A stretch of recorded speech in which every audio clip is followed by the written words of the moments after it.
Talks College Football is sponsored by Geico. Switch and save. Get more with Geico. Welcome to Fort Worth, where Sonny Dykes told his team this week, you've got to sense the gravity of this moment. You win this game, you got a chance to run the table and go back to the college football playoff, just like a few years ago with the team that went to the championship game standing in their way from a year ago in Iowa State. Mark Helfrich, Connor Onion, talk to me psychology for the head coaches in this game and how you approach it. The key to it there, if you win this game, man, Matt Campbell and Iowa State struggling. TCU, we have these three matchups. Oh, no, you have today. Yeah, and let's talk a little bit different of an angle for TCU. Usually it's Josh Hoover, their quarterback, the air raid offense, but Devin Deal is a great player off the edge for them. He has been playing awesome. He is relentless. They try to get home with a four-man rush, combining him into various packages, zone blitzes to protect their corners, and then he's matched up today physically against that guy, mentally against that guy, Rocco Becht, who's been great at times, who's been the other end of great at times. Hopefully today for our matchup, we've got the great Rocco, and he's got his top tight end target back. Ben Bramer, scary moment last week. Our hearts were in Ames, but he is back and ready to play after he collapsed on the field last week and was released from the hospital that night. So Rocco Becht, who you're just talking about, has his top target back in the huddle today. And we know this, Mark. This is one of the great quarterbacks of all time at Iowa State, and they feel that maybe today is the day he gets back to that. Yeah, and you said it all right there. That we got Bramer back in a miracle, but the game is going to play between those two ear holes right there. Rocco Becht's mind, confidence, man, he is good. He is scary good. There has to be something to him physically. It looks like he's wearing some upper body slings. He's not kind of, what's the right word, running recklessly as he has in the past, and we'll see today how that goes. Well, it starts with a run, and this is the identity of Iowa State in the ground game with Carson Hansen. 7-yard pickup behind the offensive line, led by Jim Boniface, who does all the communicating at that center spot. Yeah, just hammer it in 13 personnel and take a shot. Well, Beck's first throw of the day, and he just missed. They had Bud Clark and Jamel Johnson beat. Chased so well behind the defense. So well, loose clean, and that's one of those ones Rocco just has missed the majority of this season that he has made. Really interesting transition right there by Taylor Mauser, offensive coordinator, going a little tempo into that second down play, setting up a third and manageable. And so this defense for TCU and those blood frog alternate uniforms with the red numbers, hoping to pin their ears back on a third down, and Becht into tight coverage and incomplete. Jamel Johnson had the coverage on the native Texan, Brett Eskelson, to make it fourth down.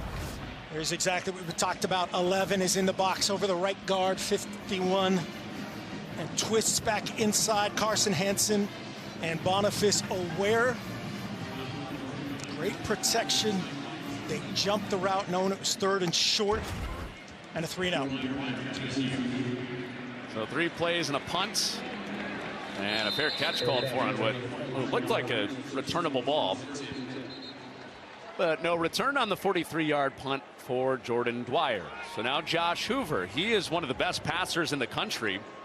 Top 10 in passing yards, top 5 in passing touchdowns, and fresh, and mostly healthy off a bye. He is wearing a glove today. He is wearing a glove today. Yeah, yesterday he was wearing a white glove right there. He's got the, what is it? What do they say? It's the TCU spitting blood red accent today. And yeah, that blood comes out of the eyes. That's right. Of the horned frog. Unbalanced. Very intimidating. They bubble it out. Eric McAllister is rallied to, made the first few miss, and then Marcus Neal has him bottled up after a few yards. TCU's offense got healthy on the bye week up front. Yeah, both Josh Hoover, they said, would have been out if they would have had to play last week. Multiple offensive linemen. Kevorian Barnes is the guy that got to get going. Be patient in the run game right there. The screen outside to Eric McAllister. Be patient and get Barnes going. It's Major Everhart taking the direct snap, and the wideout / kick returner Carved out a little space across the 30 with 3 yards. They're excited about the depth that is developing. Major Everhart has played a great role. You see him on the action here. Trust us, it was Everhart. But getting Manjack back, Bailey back, they really like their depth in that wideout room. I trust him. Never down. Yeah. I trust him. Go back to the traditional quarterback, Hoover, and that quick take-in. Ball comes out. McAllister puts it on the deck, and he gets it back with a TCU first down. That's exactly the recipe Matt Campbell was looking for. This is a perfectly thrown ball to the inside armpit of Eric McAllister and punched out by Cooper Ebel, and almost a cherry hop going the other way. Iowa State's defense finally forced some turnovers last week, forced 3 of them, almost had their first. TCU survives it. Hoover over the middle, and they do have one. He throws it to Trey Bell. The ravaged secondary for Iowa State with all those injuries comes up with a big play to start this game in Fort Worth. Ezeagu, pass rush, immediate pressure on Josh Hoover. He had to let it go early.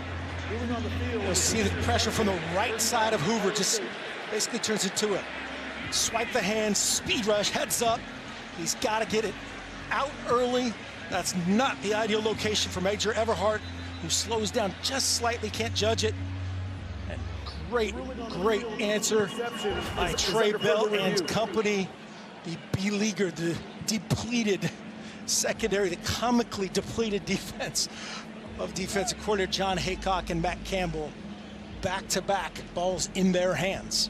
Even those guys have admitted, yeah, it's something we've never seen before, how beat up that this secondary has been. Trey Bell, one of the guys filling in as a starter. Did he hold on to this? That's what they're reviewing. A little juggle at the end. Yeah, it's just going to be a matter of if they determine between, and the impartial fans here clad in purple, they see that it's going to be better if they say that elbow to the thigh, does he pin the ball underneath there and, effectively control it for a firm action. Well, this is a moment in time here too, because Josh Hoover never throws interceptions for whatever reason in this stadium. Just one all season at home. This would be a second if it stands. Everhart, 5'11", doesn't touch it. Man, that's as close as it gets. And the call on the field, and Trey Bell, another non-impartial participant in this. It's going to be one to probably be hard to overturn. Let's bring in Mike Pereira. Hey, Connor and Coach, I mean, this is one of these really tight ones. Yes, you're right. He does get it pinned against his leg. And now, if it does get to the ground, if they have a shot that shows that it gets to the ground, it would be incomplete because he didn't control it first. I'm kind of with you. It looks like it might be difficult to overturn since it was ruled an interception. But if they see it on the ground there and not trapped between the legs and the arm, then it would be reversed to incomplete. Yeah, I see that 100% exactly like Mike Pereira, and it's just, if we had that look from the other side of the field looking back, just imagine that elbow and the thigh pad, and here it is. The ruling on the field of an interception is upheld. First down, Iowa. Stephen Barron, the white hat today, much to the dismay of this crowd, probably got that right by what we saw. And man, that is just a huge play. The momentum, the confidence on that Iowa State sideline. The long review too, I think that was the officials helping out TV, because our big noon audience is about to join us. So buying a little time so you don't miss more of this game. It's been eventful on the first 2 drives. Picked from Hoover before the 3 and out for Iowa State. And it's Carson Hansen with a flag out, and he's got a first down. This is going to be 5 in the backfield. We had the receiver, 2 tight ends, quarterback and running back. That's 5 in the backfield. Everybody on this right side was off the ball. Illegal formation, offense, 5 players in the backfield. First down. So in this formation, the receiver to the right side, I would imagine, is the guilty party by rule. That's one where for Rocco Becht again, man, he's got so much going on in his mind. So many things you're thinking about. You're not really thinking about, oh man, is my Z receiver on the ball? Gotta help your QB out. All 11 guys the other way, plus 10 guys on your own line of scrimmage, and one slip, so back him up 5 yards. On 1st and 15, he zings it to the sideline, but low and inside to Brett Eskelson, and they'll play 2nd down. Yeah, had Eskelson there on the flat route.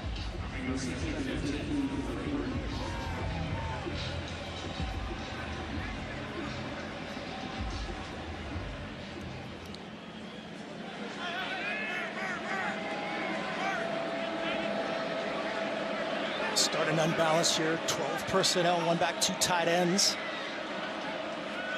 2nd and 15 for Becht. Same side of the field. This one complete to Sowell. And he's wrestled out by Channing Canada.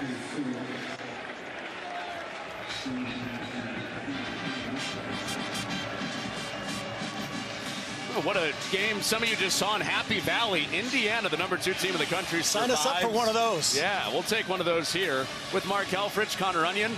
This is a gotta-have-it game for TCU for the college football playoff and the Big 12 championship, with a gauntlet of a schedule in November. They control where this season goes. Their defense on the field here against Iowa State quarterback Rocco Becht, who escapes and keeps the play alive and keeps the drive alive.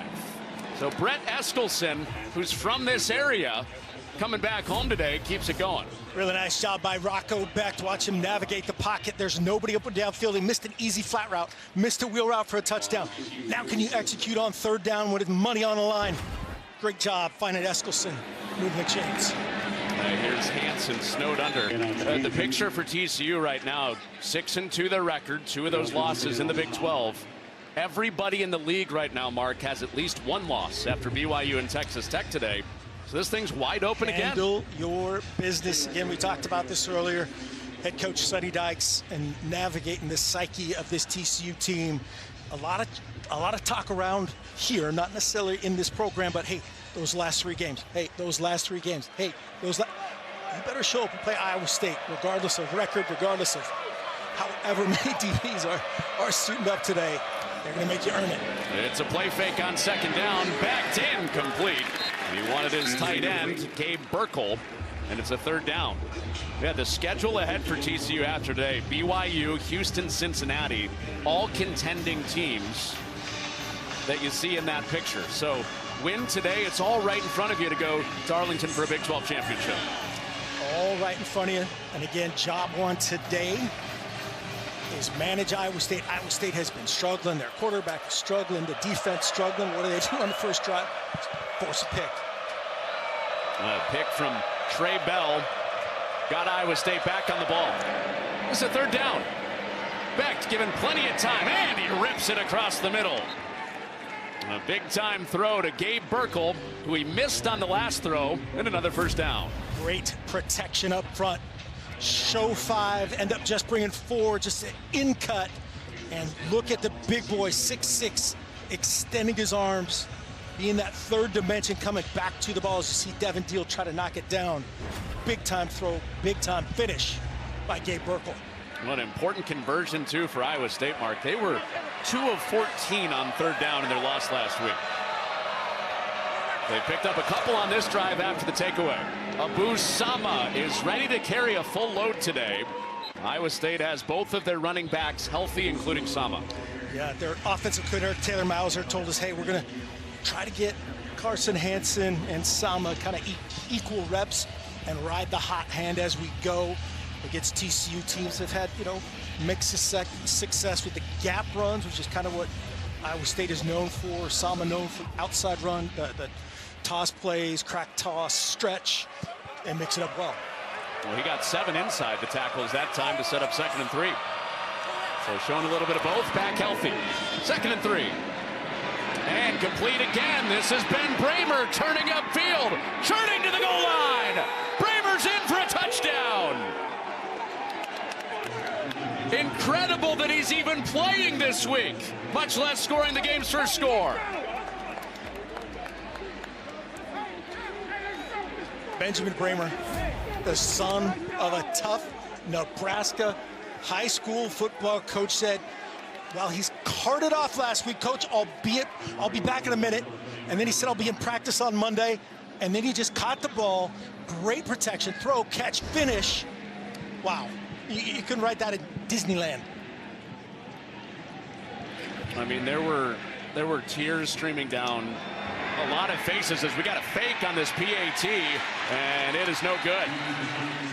So Iowa State, after Ben Bramer's touchdown, run a fake to him. And Ben Bramer, after that terrifying moment last week, back in practice, non-contact, but ready to play on this Saturday. And a heartwarming score for Iowa State to lead 6-0.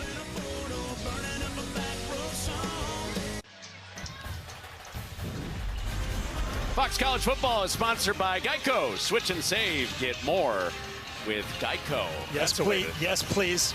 That's a way to tailgate. They got some Caleb Bacon. Some long tongs right there. Some Caleb Bacon on the grill. Well, Ben Bramer, 5th touchdown this year, and incredible after what happened last week that he's even in there.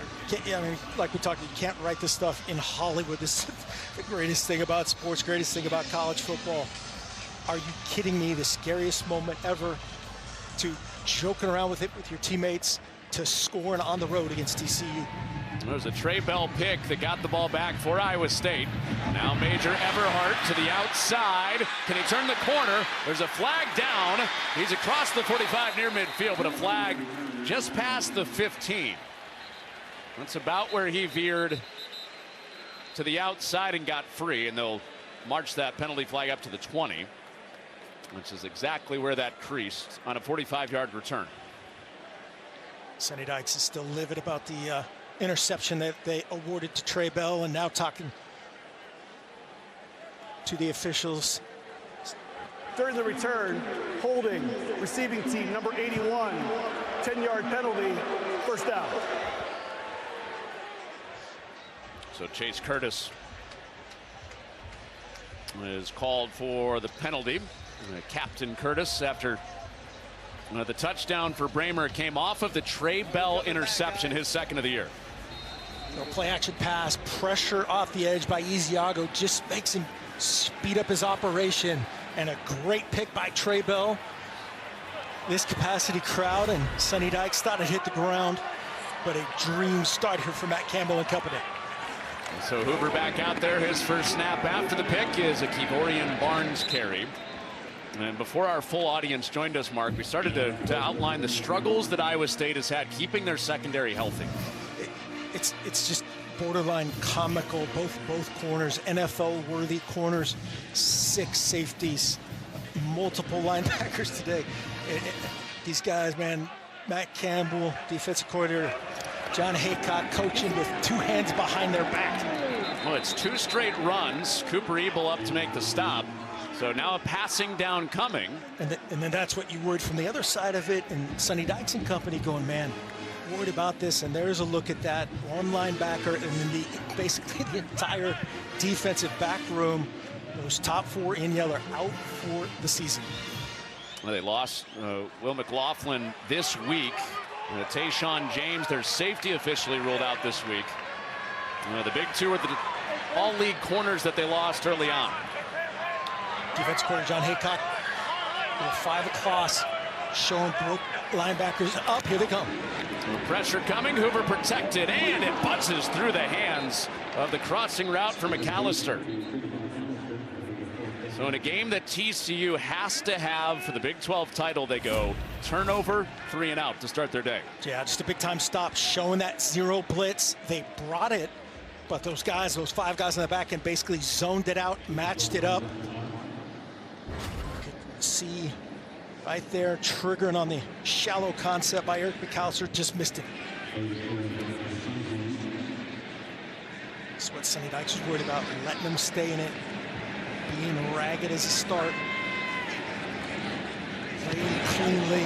Wow, Ethan Cross slipped and ends up taking a TCU bounce, but not Craw's best after he slipped inside his own 5 on just a 31-yard punt.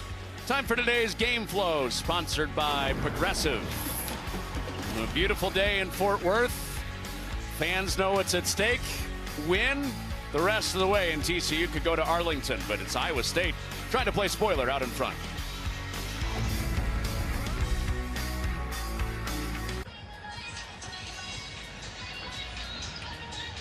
Well, this was the scene last week. Ben Bramer collapsing in the fourth quarter. The concern everywhere across college football, especially at Jack Trice Stadium in Ames. Went to the hospital, was discharged that night. And Matt Campbell even said, if they would have said we canceled the game, I'm good with it. Yeah. But a week later, here he is scoring a touchdown. 4 tackles, running through Zama and his boys on top of him. Again, if we took this to Hollywood, they'd tell us to leave. So back out there this week. He's on the sideline to start this drive. Iowa State started 5-0. They've lost 4 straight. As Bramer has continued to put up big numbers at tight end, win or lose. They're trying to snap that 4-game losing streak today. Here's today's Get More game plan, sponsored by Geico. Switch and save, get more with Geico. Iowa State going big boys right there, and their mode on offense, cancel the deals. It's all set up by Devin Deal, number 11 for TCU. Start fast off that bye week. So far, they have not done that. And then both coaches said we gotta play clean. Well, a little trickery. Rocco Becht is out of the backfield. It's Ben Bramer, the tight end, who just scored. That's throwing a pass. Becht can throw that. TCU's all over it, and he just heaves it to the sideline. Kylan Jackson was right there to apply the pressure and avoid any downfield trickery. Bring up third down. I think they're going to say that Ben Bramer was not back in the vicinity. Rocco Becht, so it'll be a spot foul here, loss of down. They're saying intentional grounding. He's saying, hey, I'm trying to throw it back to 18, but it was too high. Intentional grounding, offense. Ball will be placed at the spot of the foul. Penalty includes the loss of down. It'll be third down. This is when those tricks, they look so good on the board, and then you try to do them, so he's going to throw it backwards here so then he can throw it back forward. But the guy that threw it, Bramer, 18, right here, is not in the vicinity of the throwaway, so it's a spot foul, loss of down. What about being out of the pocket there, though?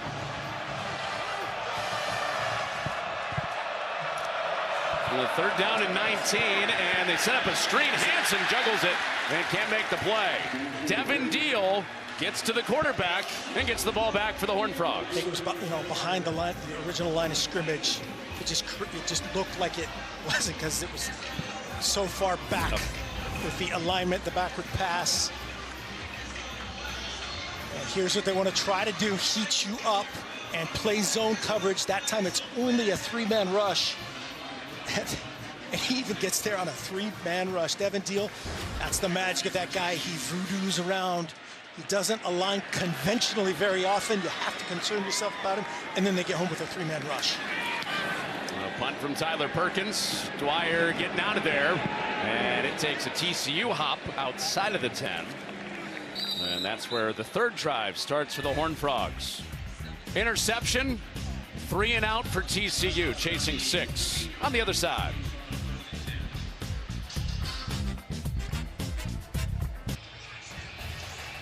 Fox College Football is sponsored by Geico. Switch and save, get more with Geico.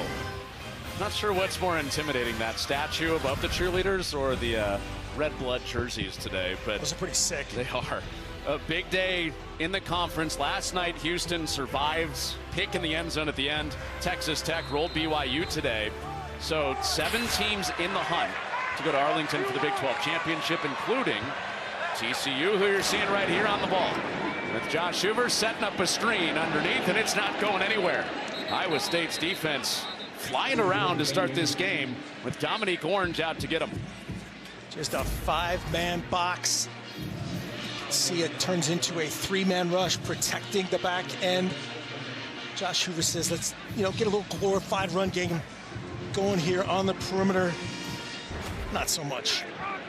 Jordan Bailey back healthy this week at wide receiver. Bye week coming at a good time for him. Ready for the stretch run. Barnes out of the backfield makes the first man miss, pursued by Ebel, and he's shoved out before he can get to the sticks. And here comes a third down.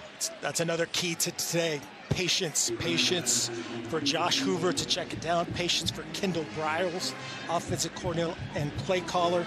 Can they be patient right there? Just a three-man rush again. Nothing downtown. Check it down. No, not a good start for TCU. They slept walk through most of the second half in their game against West Virginia 2 weeks ago on offense. Just 3 points after halftime, getting out of Morgantown with the win. On a third down, Hoover lets it fly underneath, and Dwyer bouncing off of hits. Has the first down and plenty more across the 30. Dwyer giving them another element. You see, like they like having him and Bailey involved. A great compliment to Manjack. Ebel, 47, just misses the tackle. Had a chance right at the line to gain, and there's the challenge for Kendall Briles. Patience. Back-to-back throws, back-to-back catches for Dwyer after a 9-yard pickup. He gets 10, and also a first down in this play. Kevorian Barnes, he does it on the ground right here. Great job with the blitz pickup as they go fast here with tempo. Some selective tempo for TCU. They won't go lightning fast today, and the first time they do, Dominique Orange is ready for it. The biggest concern that they have in this game, period, is big number 95. Citrus, big Citrus. Yeah, how many times did Kendall Briles say that? No matter who's injured, 95 is the man. This guy's the real deal. He's double teamed right there. Just a quick swim. He's built like a refrigerator. He's the most athletic refrigerator I've ever seen. Oh, and right back through the middle of that interior where Orange is standing. And it's Kevorian Barnes. You do have a banged up interior for TCU on the offensive line today. Remington Strickland is starting at center, their backup, against a guy that's on Bruce Feldman's freaks list for good reason. He's on Connor Onion's workout program right there. Look at that. Wow, he's just built like a rectangle. He's like a giant, athletic, angry rectangle. Yeah, that 10-pound plate on the edge. I got you on that one, not the big boy plates. Hoover across the middle. That's not the guy he meant to throw it to, but it worked anyway. Through the hands of Dwyer, and DJ Rogers with a 4-leaf clover first down. Dwyer, the Idaho transfer, off the backboard with the kiss. Nothing but net. Go down and get it now, TJ Rogers. Wow. You transformed into Billy Raftery there for a minute. Yes. A little Andre on the deck. Through the middle. Another good pickup for Barnes. He's also another guy that used the bye week to his advantage for TCU. Played just 17 snaps against West Virginia, but full go again. Yeah, Barnes, again, another guy that's going to be the game all day long.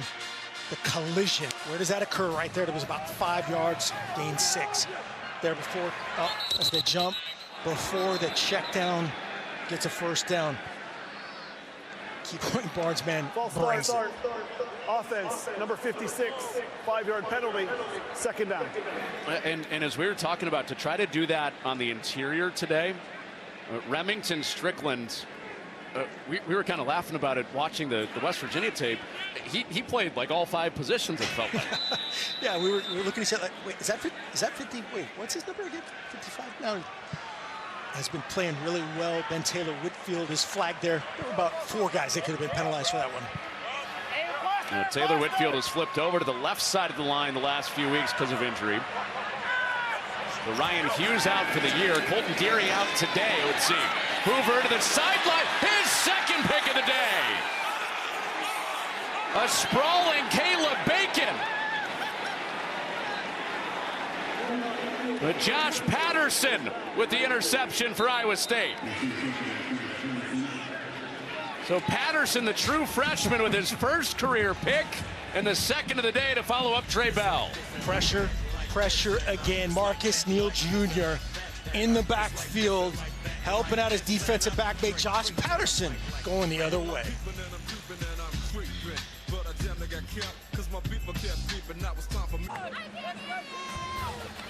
Fox College Football is sponsored by Pacific Life, building confident futures for nearly 160 years. And by Qdoba Mexican Eats. The overalls are out. Cowboy hats out for a big game for TCU that has not started well for the Horned Frogs, down 6-0 with 2 interceptions for Josh Hoover. Usually takes great care of the ball, especially here. And it's Sama ahead on the first carry of this drive for 7 yards for Iowa State. Little 12 personnel hard ball run right there. Really nice drive starter, getting a chunk, 7 yards right there. A weird beginning for TCU, isn't it? Yeah, this is what Iowa State's dream start made this. Make this as ugly as possible, milk it out, put a little doubt in the head of Josh Hoover and company. Yeah, pound it, launch. Yeah, some real pressure on TCU to be efficient when they do touch the ball today, because Rocco Becht and ISU are not going quickly. As Hansen burrows ahead, he's got a first down. That'll help with clock control. They're moving it up 6-0. Yeah, we're going to see this running back competition happen before our eyes again. Offensive coordinator Taylor Mauser. As we see one of the offensive linemen down. It's Tyler Miller, the right tackle. That's been a spot for Iowa State where, despite all the chaos around them with injuries, they've been pretty healthy.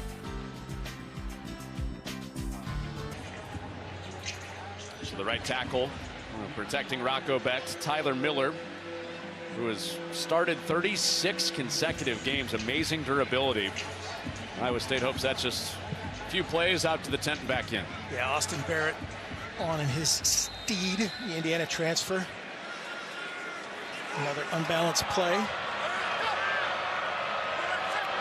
Best rusher is who they run away from, and Deal, opposite side of the formation, runs that play down. Wow. They ran away from him intentionally, and then Deal runs it down anyway. Yeah, Devin Deal's really good. News flash. Starting on the left side of the screen right here. Relentless. We talked about this earlier. Edge pressure, chasing it down on a pin and pull type scheme, outside stretch version. Kind of Abu Sama's best play. He's not having it. Wow. Man, Deal can fly. He's got his brother chewing up blocks on the interior. The pressure in Beck's face. He floats it out incomplete. Off the hands of Hansen. And that play plus the Deal play set up a third down. And it's a Deal play again. Deal play beating the edge that time. James Neal off the edge. And he just gets home. You don't have to add pressure with him. Just the illusion of pressure. They line him up a million different ways. Right here, he's up to the boundary. Repair the chains. Carson Hansen broke the chains. Snapped the chains. Well, his bruising reputation is usually reserved for the 11 on the field, but yeah. Inanimate objects not spared from Carson Hansen. Snapped the bottom part of that. Look at that.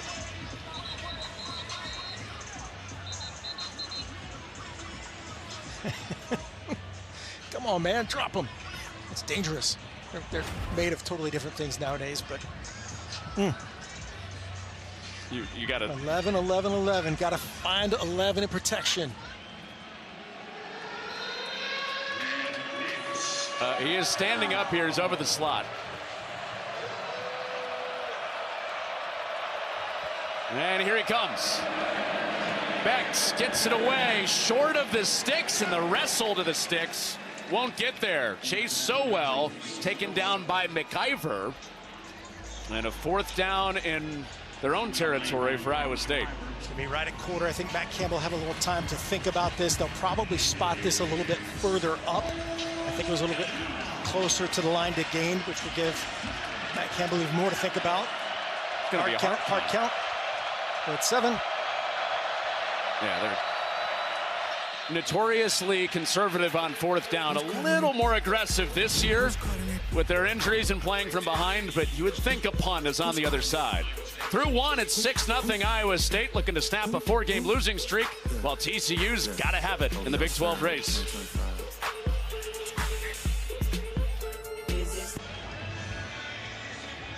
All right, so it is the offense coming back out for Iowa State out of the quarter break. Interesting. Not a gambler. Matt Campbell told us he might take some chances in the special teams world, or fourth and manageable. With this stage of the season, why not?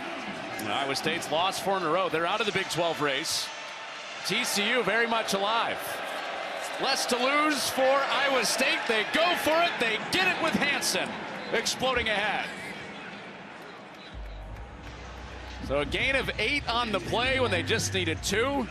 Gamble pays off. Going fast here, quads to the boundary. Got to throw it down here. It's Hansen, juggle and drop. That's the one where you're just doing the numbers game right there. It was 4 on 2. Another defender was showing up to the party. Austin Jordan was just late to it. Just got to squeeze that one. That's the kind of stuff right there. You just expect those guys to make it automatically, get Carson Hansen out in space. Not to be. Well, for TCU's defense getting prepped for this game, they're so loaded up for tight end, playing inside the box with heavy bodies. 12 personnel right here. A direct snap to Hansen. As Becht got out of there, Hansen finishes forward again. Yeah, you see why they love this combination of Carson Hansen and Abu Sama. They're just different enough and just similar enough that you can do a ton of different things, playing through really what has been the strength of this team.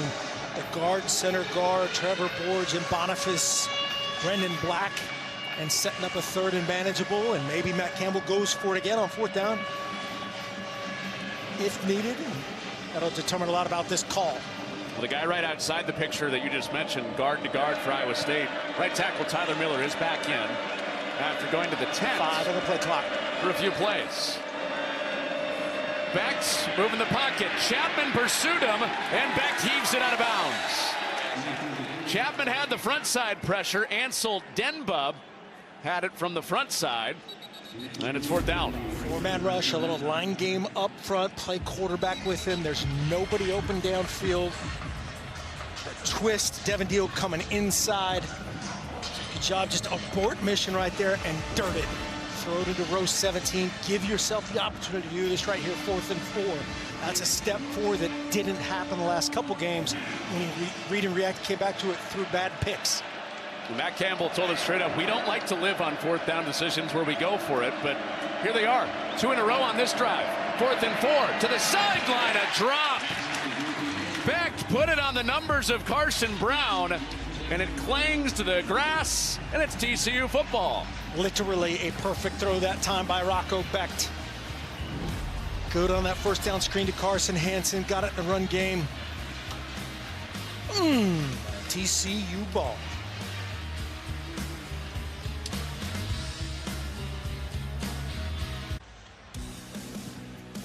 Well, the Iowa State Cyclones got to help out Rocco Becht more with the second most drops in the Big 12 this year.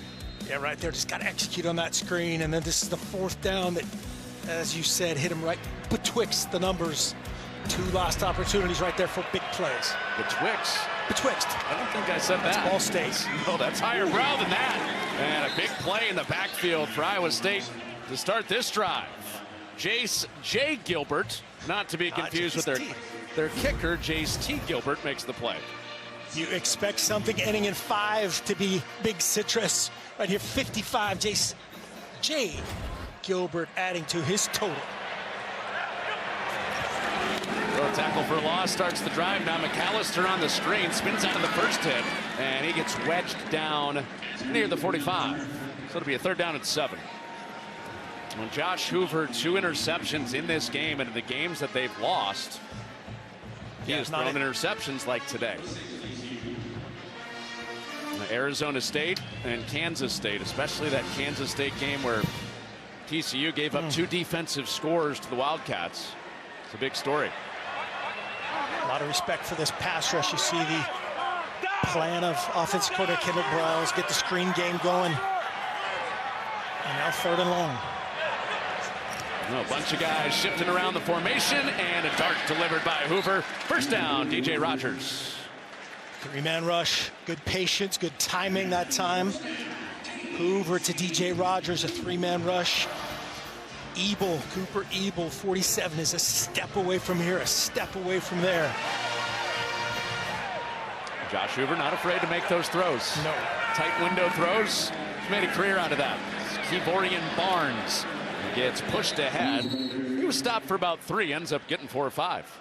Marcus Neal Jr. that time led to that pressured and led to that second pick right there in the backfield, and they made a miss.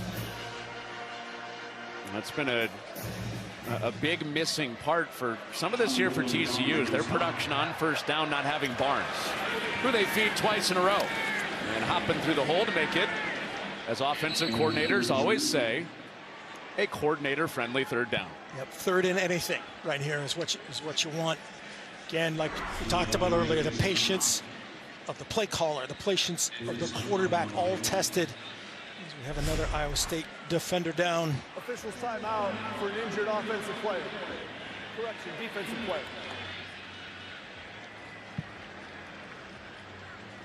That is Big Citrus. Big Citrus. It's Dominique Orange.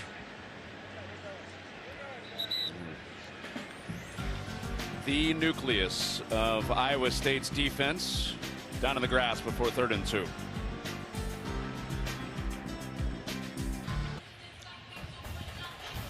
Fox College Football is sponsored by Allstate. You are in good hands. Well, maybe the next Max Duggan, Josh Hoover getting warmed up out there. Well, he doesn't have the gloves on, so probably more man-jack of him. But Dominique Orange, the injured player for Iowa State, good to see him back up. He was in a track stance, getting ready to go again. Yeah, just got rolled up on. Watch his left angle or look away, as I always do on this kind of stuff. But he eventually bounced up and was working on his track stance to the sideline. Very good to see. So out for a play where he's known to dominate. Short yardage on 3rd down. Right over the center, typically. Dominique Orange. Zamir Hawk in there in his steed. Just a little guy, 6'3", 305. He's given up 20 pounds compared to Orange. Exactly. Not a lot of times you see that big of a drop-off, and the backup is 305. On to 3rd down and 2. It is Ebel getting penetration on Barnes. Crashing in from linebacker to make it 4th down. Ebel has been so close. This guy just gets in the backfield and makes plays. And right here, a big-time stop for Iowa State. 3rd and 3, triggers through, beats the pullers. And the offense is staying on the field in kind of a no-man's land situation. See what they actually do here. TCU went 3 and out. They have a couple of turnovers. Nothing doing on offense yet. Maybe this can be one to give them a jolt on a 4th down. To the outside, it's dropped. Hoover put it right there for Trent Battle. And Trey Bell in the area again. Iowa State gets it back. Trent Battle, who has been so good for this team, former quarterback. Trying to, I guess, prove that they too can drop a 4th and manageable conversion. Right there, just no eyes to the tuck. Got to get your eyes to the tuck. It's great listening to Sonny Dykes.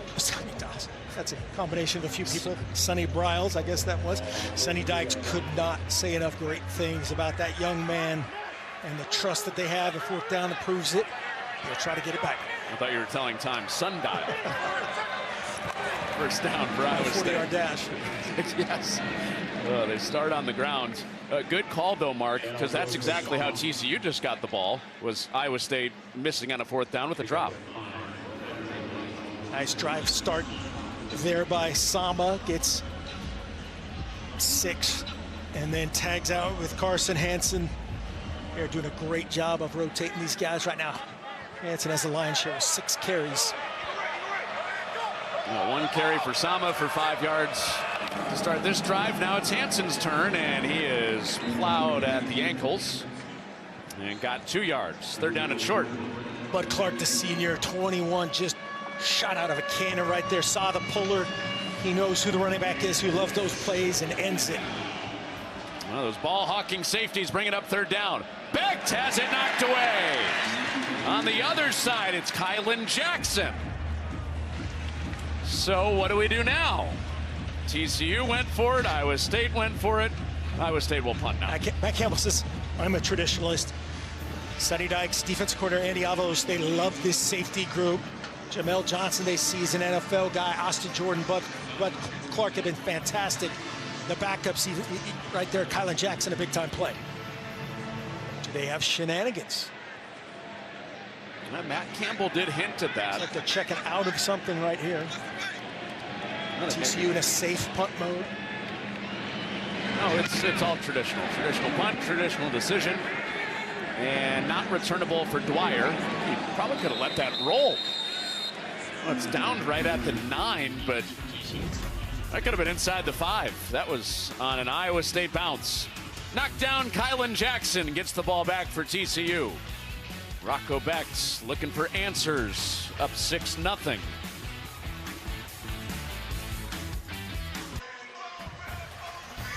Bucks College Football is sponsored by Geico. Switch and save. Get more with Geico. Always a good day at the stockyards. You know, Josh Hoover has the wrong Texas team. Yeah. But yeah, he was. What did he say during the bye week? Bought some calves. We were having a little conversation. Little White Meat Ranch. Calf purchasing and putting out to pasture. He's got to get him out to wheat pasture soon. Well, this drive starts backed up inside their own 10. 4-yard gain for Jeremy Payne. You can still see Hoover trying to settle in. He's wearing the glove. He actually had a different glove. I was in practice yesterday. It was a different style of clubs. Definitely the Elliott Hill approved Nike swoosh affiliation. And it doesn't look like that's affecting him. Just more miscommunication and pressure. The 2 picks. Lost it on downs, lost it on a 3-and-out. And drills that one to the sideline for his best target. That looks a lot more like vintage Josh Hoover. First down to McAllister. Just perfectly thrown ball. He has such a clean release. Just a single cut to the boundary. Perfect location. Let the big man, 6'3", 205, stretch out and get it. Another one for McAllister underneath, and he's roped down. Another good pickup on first down. You mentioned the patience and how important that's going to be. We've seen all this stuff from McAllister underneath against the Iowa State defense. You have to. John Haycock, defensive coordinator, he won against everybody. It starts top down. They try to, disguise a lot of stuff, certainly with more experienced guys in the back end. The Bo Freelers of the world, you can mess with guys from that 5 across. Here they're more committed. They're down in the box playing a more conventional look. And Hoover almost threw that into more danger. It ends up being a first down. Patterson got him earlier. Dwyer makes the catch, first down. Just play this here with Josh Patterson. Eyes inside. He can't believe it. He's not going to commit both hands to this. He's not going to. He's going to throw to again. Man, could have made a big one as it is. Go up and get it. Dwyer. John Haycock, defensive coordinator, has seen his defense come away with 5 takeaways the last 2 weeks, after none the 3 weeks before that. And Dwyer is back over the middle. So Hoover survived a close call, and now the offense is marching with another first down. Dwyer on the crosser. Man, this guy is athletic, just a playmaker all over the map. It was interesting listening to Sonny Dykes talk about it. He just loses his mind every once in a while. A couple of those are on the return game, decision making right there, big time play. Hoover running out of time. He's pointing. He has it knocked away. Chase Curtis, his intended target. It was Patterson again, with Elijah Carnell putting pressure on Hoover. Yeah, Carnell, 56. Just beating the left tackle in pass protection. Josh Hoover winning enough of the race to get it out. Big guy from Bishop Gorman High School in Las Vegas, Elijah Carnell. They redshirted last year. They're good at football.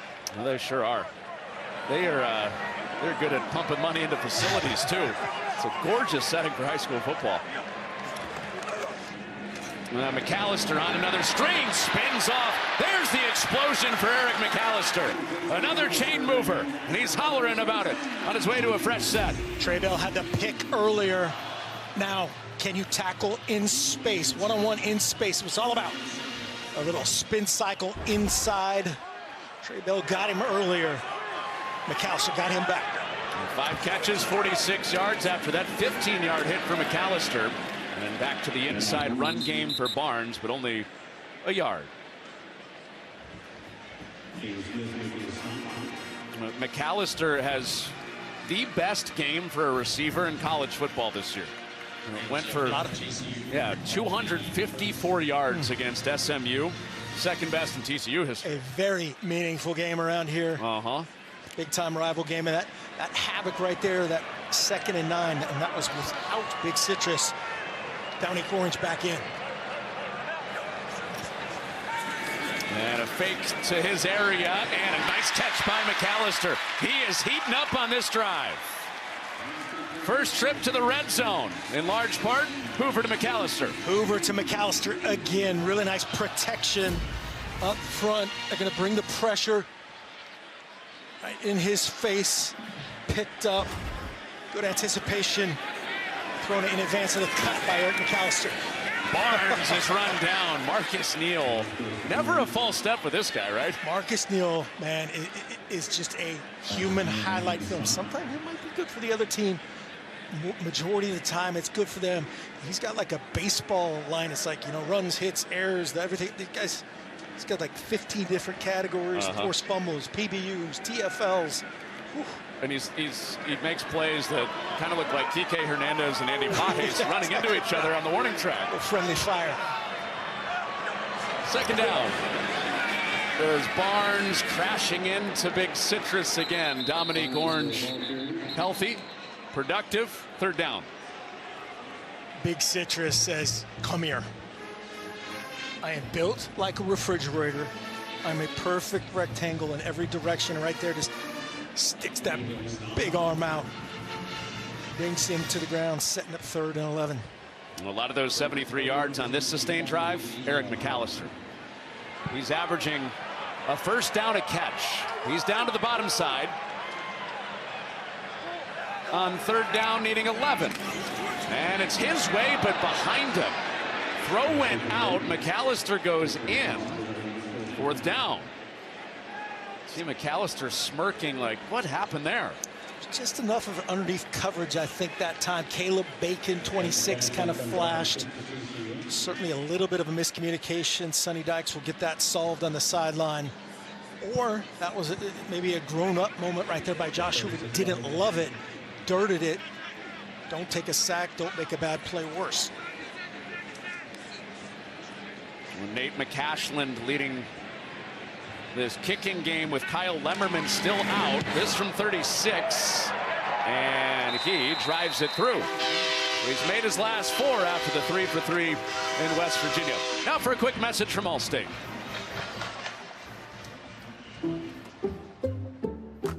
I checked Allstate first and saved hundreds on my car insurance. Unfortunately, I didn't check if doing the Georgia bark at my boss would be appropriate. Go, dogs. Yeah. So we need to... And it's not. Checking Allstate first was smart. Barking at my boss, dumb. At least I checked Allstate first and saved hundreds. Hey, bark boy. These guys are crazy. Your alma mater, Southern Oregon. What's your version of that with the Raiders? do you bark in meetings? No, it's a no barking. Silence, silent assassin. Just pillage the drawers of the office to yes. say the Raiders are here. Well, Nate McCashland just put one through, his 4th in a row that he's made, and TCU at their first points. It's got to be one of the greatest kicker names of all time, McCashland. Cash, yep. Iowa State attempted to go for 2 on their touchdown by Bramer. And that's why they're sitting on a 6-3 lead after McCashland's Field goal. Well, up and down 11 months. 2024, Iowa State, second time they go to the Big 12 championship game. School record 11 wins. All the talk of college football playoff with Rocco Beck coming back. They start 5-0, but then they lose 4 in a row. And it's directly correlated to losing their 2 all Big 12 corners for the season. Yeah, those 2 corners, they're not just all Big 12 guys. These guys are consensus NFL guys. And then everything else happened from there is the 6 safeties in addition to that. And it's been tough sledding. And Jeremiah Cooper, Jontez Williams can both come back next year. Iowa State optimistic that both will. Beck's underneath, complete to Burkle to start this drive, and his very productive tight end gives him 8 yards. And it's a little ginger going down to the ground. Officials timeout for an injured offensive player. Ran a little shallow route. It's kind of V'd together. Elarms Orr and Canada there, they're just combining on the stop, going low because Burkle's so physical as a finisher.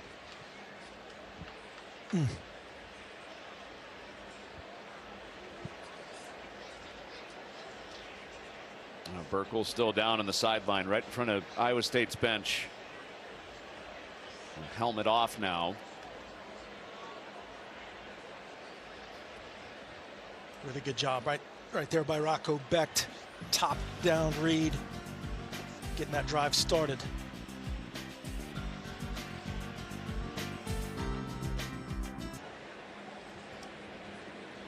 Gabe Burkle, tight end for Iowa State, a guy that's held that locker room together. He's seen a lot of his real good friends go down this year with injuries. He's the guy that's being tended to here. Yeah, we had a chance to spend some time with him this week, and what an impressive young man, as you said, and just looked like, again, both defenders were going low because Burkle just plays really, really hard. He's hard to get down, and it looked like Gabe knew, hey, man, something not quite right away. Popped his helmet off, and they were on the scene to address him. Matt Campbell right there with his redshirt junior from Cedar Rapids, Iowa, Gabe Burkle. Rocco Beck has so much love for those guys. Said he spends probably most of his time out of anybody on the team with his tight ends. Concern on his face. And as Burkle will go to the tent for Iowa State. Pure Iowa, Cedar Rapids native. Tough dude. This is where Boniface, 63, really rallied the troops this last week in preparation. Got these guys going. We'll see if he can do that right here and finish out this first half. So Burkle hobbles to the sideline, and Iowa State, a week after they had the scary moment with Bramer, uncertain about Burkle now. And it's Hansen, who's been reliable no matter the score, no matter the record. He is always going to carry the mail. Got edge pressure right there, and that was a perfectly designed play right into it by offensive coordinator Taylor Mauser. D coordinator Andy Avalos trying to create the play for a loss, as you see Burkle making his way out. Gingerly walking his way to the Iowa State locker room. Hansen is stopped. Big Marcus Steele set in the middle of the defense for TCU. See Tyler Moore in there, 82 for Burkle, and just misses on that back block. Elarms Orr and company. Any other deal? Another big deal, the bigger of the deals. Marcus at 325. Devin at 250. Combining on the stop. Just a yard as we get close to the 2-minute timeout. 6 guys up at the line, coming right up the middle and putting a hit on Bex. Max Carroll playing against the big personnel for Iowa State this week with the pressure. Got to protect inside out. You're going to see 33 right here untouched. So Rocco Beck realized it. That is his hot. He's got to get the ball out immediately. When you look away from that guy as a quarterback, you have to count on him coming. That's a good job, at least urgency-wise, right there by Rocco Beck, getting it out And again, not making a bad play worse. So TCU trying to get the ball right back after their first points on the field goal, and they'll use the first timeout. A little bit of miscommunication here on the sideline, a new grouping coming in, and want to make sure you're totally dialed in and not make a big mistake. Well, yeah, big play for TCU. Obviously, you get the ball back, but they're thinking maybe get the ball back and double up now, too. Absolutely. Because they get the ball at a halftime as well. Well, Fox College Football Friday is under the lights in prime time next week. It's a battle in the Big Ten as Minnesota takes on Dante Moore and number 9 Oregon. That's Friday night at 9 Eastern, 6 Pacific on Fox. Enjoyed watching our friends Jason, RG3, and Alexa last night. USC and Northwestern with a Heward mention or two. Our old co-worker Brock, his nephew made a big play in the game. Yes, he did. Controversial. Those Hewards, man, always controversial. Jason Benetti, I don't think he's invited to Christmas. All the holidays have been canceled between the Benettis and Hewards. 3rd down and 9. Cooper Alexander in protection mode in the backfield. Pressure off the edge. Alexander picked it up, and the downfield throw is picked. Jamel Johnson and Bud Clark in coverage, and it was Bud Clark that picked it.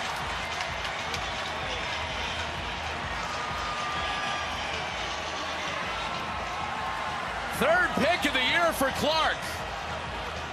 The 6th-year captain when TCU needed it badly. Just a tip of the cap to Bud Clark right here.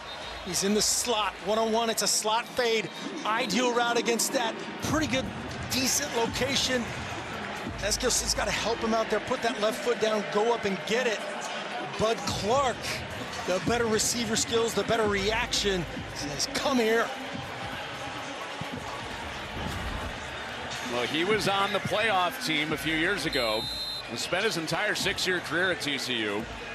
Memory of a lifetime for TCU fans and Clark, the pick 6 against J.J. McCarthy in the semifinal. And playing in another meaningful game late in his career and another big play. Kevorian Barnes off the edge. And that should take us, and will take us, to the 2-minute timeout. Bud Clark, he is inevitable. If there's a play to be made in the secondary, he's probably on the case like he was there. Now TCU hopes to turn it into points. Chasing 3.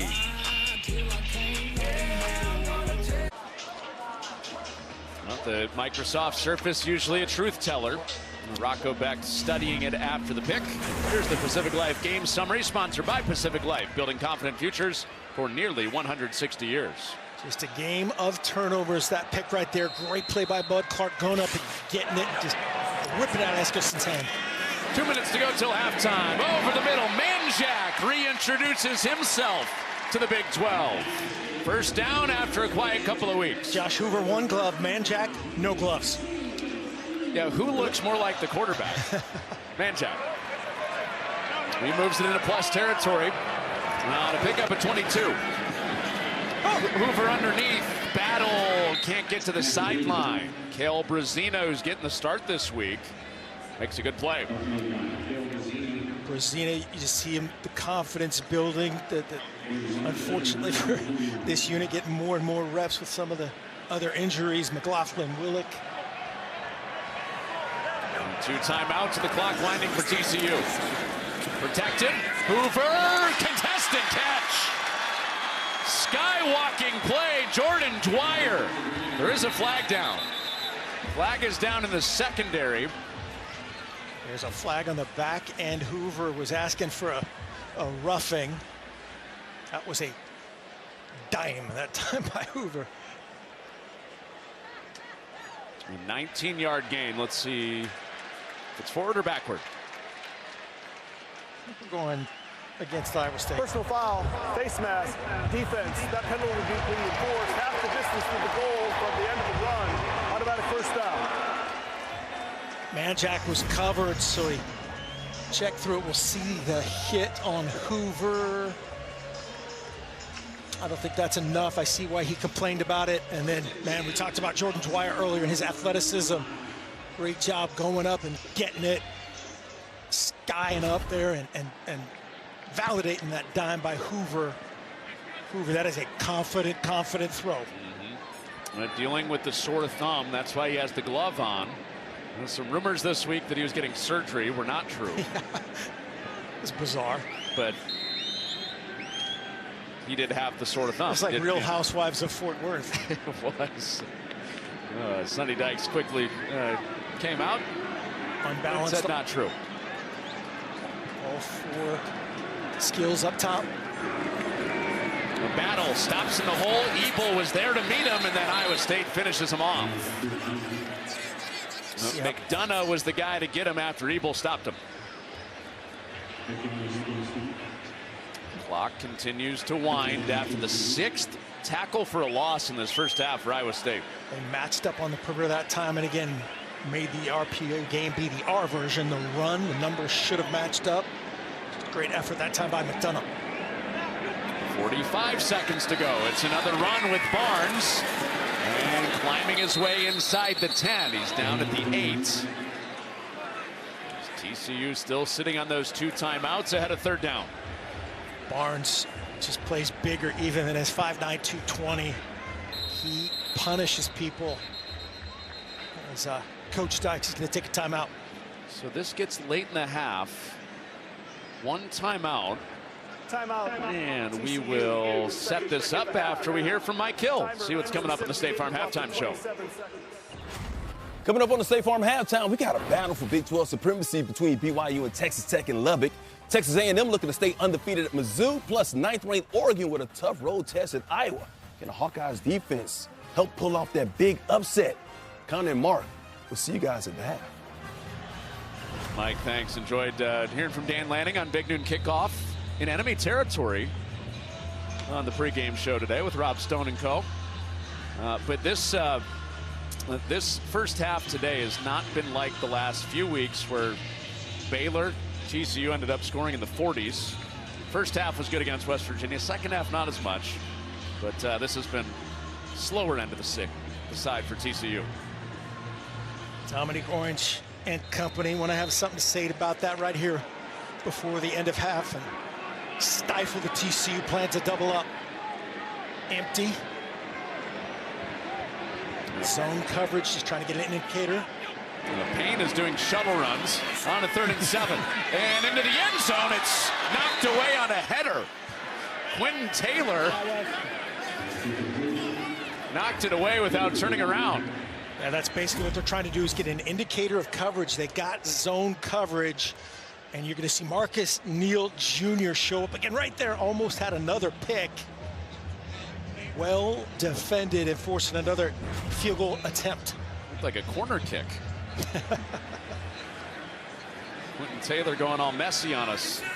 McCashlin will come out and try to tie the game for 26. TCU marching it down. McAllister and Dwyer off the right arm of Hoover. And before the half, they don't convert. Well, the worst sound in football for a kicker. The clang. And Iowa State stays in front at 6-3. He's got to go back to Sonny Dykes again. Play clean. Focus on today. These are the kind of things right here. You're just going into halftime, get the double up, and tong.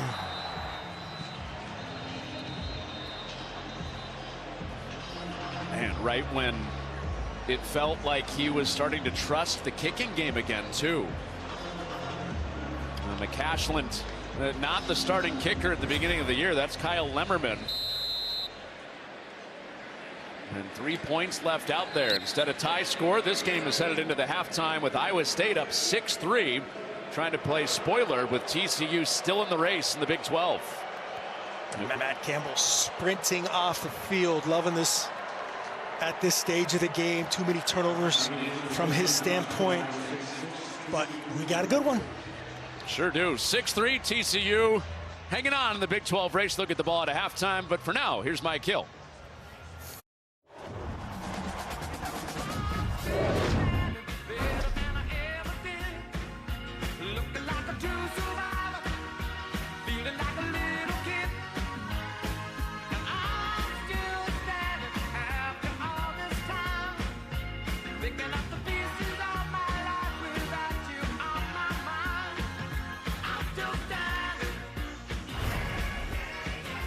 TCU still standing, Big 12 race. But blanking me. Really. At the half, our halftime report card sponsored by Graduate by Hilton. Spirited stays in your favorite college towns. So back with Mark Helfrich, a former offensive play caller. I'm Connor Onion. Offensive guys probably don't like that first half very much, but DCs are having fun. Hey, yeah, it's the fewest combined points in a Big 12 first half of the season. But we got to give tip of the big cowboy hat to the defenses. Kind of got after him. Josh Hoover did some really good things as well, except throw it to the other team a couple times. But that also came when he was under pressure. So again, kind of a total team deal. That sure was. And remember, TCU has to win this game to stay in the Big 12 race, playing for Arlington. And the turnovers were part of the story for Josh Hoover. But then he really heated up after those 2 early picks. Jordan Dwyer, Eric McAllister on the receiving end of a bunch of those yards. Yeah, you can see the split right there, and that includes some really confidently thrown layered balls to Dwyer over the middle, going up and get it. Eric McAllister just doing Eric McAllister things, and a little shot of defensive coordinator John Haycock. He knows what that man and this team is capable of. It's Major Everhart and TCU getting the ball out of halftime, and his window is closed out across the 20. So Josh Hoover spraying it around to those top 2 guys, Eric McAllister and Jordan Dwyer. Those 2 have combined for over 100 yards receiving. As advertised, Manjack has been back in there. Bailey has been back in there without the services of Ed Small, at least for a short period of time. Getting the ball spread about. And Colton Deary is in at center. We saw a lot of Remington Strickland in the first half for TCU. That's their normal starting center back in there. And it goes underneath for a minimal gain. Mr. Dominique Orange had pressure again. Yeah, Dominique Orange pressure again, 3-man rush again. And just a little huge thing about this Iowa State team. Like right there, that's your best defensive player, 6'4", 325, that's been in and out of the game, sprinting, getting double teamed, and getting a shot on the first play in the second half. Well, running opposite of him this time, he was slanting right, and it almost broke running right for TCU for Barnes. Caleb Bacon, just a big enough pipe there. Brazina combining. You can see Barnes is down again, 5'9", 220. You got to go low to get this guy down. He does. It's really just Brazina. 9 does a good job of shedding Bacon. Well, Barnes going into halftime. This has been a story. TCU has made an effort to keep him hot, to keep his body warm. Because when his body has gotten cold, that's when they haven't been able to use him much. As he's battled injuries a lot of the year. So he's out. Trent Battle is in as they empty it out on a 3rd down. Opening drive of the second half for Josh Hoover. And he is on target and past the sticks with DJ Rogers, a 1st down. Josh Patterson kind of playing outside in top-down defense again like they do. They know exactly where the chains are. Move them. Beautifully execute a play that time. The quick release of Josh Hoover. So the drive continues after a first half for TCU. Didn't have a touchdown. And on the ground with Battle again. First time in 2 years TCU didn't have a first half touchdown. Hard to believe with the weapons, but just, you know, like we said, a couple misses were major. Turned into turnovers for Josh Hoover. Not what this man wanted. He wanted to play the cleaner of the 2 games. Did not necessarily win that first half. Had a couple penalties, missed field goal. Hoover pulls it out. Manjack underneath, his 2nd catch of the day, and he weaves across the line to get 1st down out to the 46. Really good job on the perimeter. Watch the receivers. You see 14 coming inside out the perimeter there. Really good finish. 26 Bacon pushed to the side. Kendall Briles, offensive coordinator for TCU, has not had Manjack for about a month until today.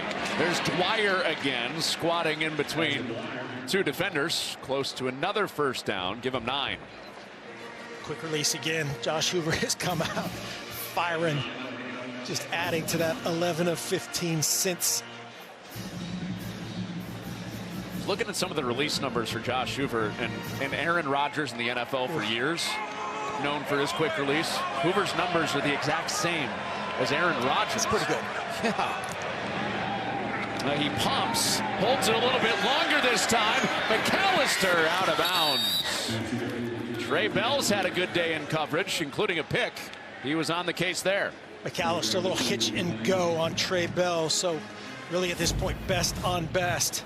Watch down here, hitch and go, double move, and Hoover just throws it a little bit too wide. McAllister does a good job initially holding that box, giving Hoover a good chunk of green to throw it to. He'd like to have that one back.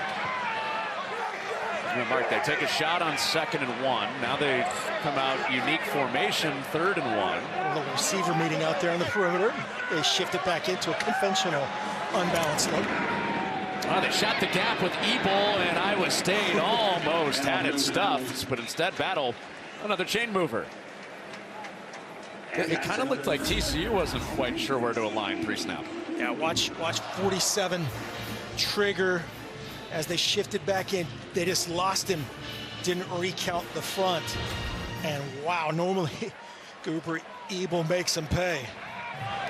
Iowa State lived in the backfield a bunch in the first half with 6 tackles for a loss. But they whiff on one there, and well, they get it right back.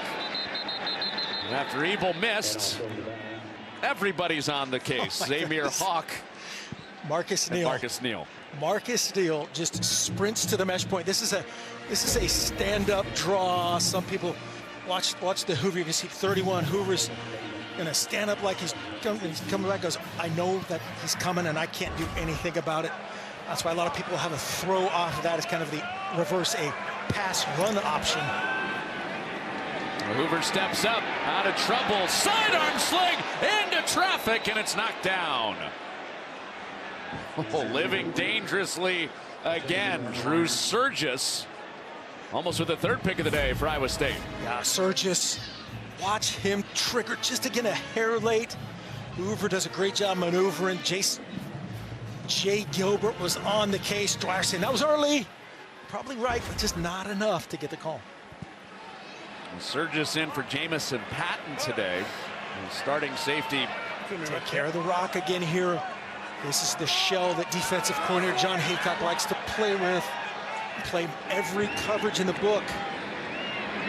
Hoover has to check it down. Make you do that. And Trent Battle, and Iowa State wins underneath like they're known to do. Go underneath, rally to the ball, 4th down. That's exactly right. Just a really good job there. And tip of the cap to Josh Hoover. John Haycock, that devious defensive mind right there. Drop 8, make him check it down. Goes from 3rd and 14 to 4th and 8. Right here, maybe a hard count. Is that devious? Is that what he said? Devious defensive mind? That's the nicest thing you could say about me. Just a massive respect to that gentleman. We saw TCU, no man's land, end of the half. Converted 4th down, kicked a field goal and missed it. This is their base look right here. 3, 3, 5. The voodoo happens with those 5 back guys if you can be effective up front. 4th down. Hoover's got plenty of time. Hoover on the move to Manjack. A guy in gotta-have-it situations is marked short, actually. Oh, wow. I think the line judge on this side is going to correct it. That's where they work together. The opposite official actually has the better angle, and they'll obviously take a look anyway. The key there was they're going to converse. So drop 8. So you got to get pressure on Hoover with 3. They don't. When the receiver gained possession, some time of the line to gain. First down, Iowa State. So right there, they're talking about, did he bobble at all? Which, of course, that sideline is going to say bobble, bobble, bobble. If it is a bobble, it's where you gain firm control. We'll say, and there is a bobble. So there's the firm control. Be able to match that up and take a look. Okay, so ruled Iowa State ball when you come back with 5 minutes gone in the 3rd.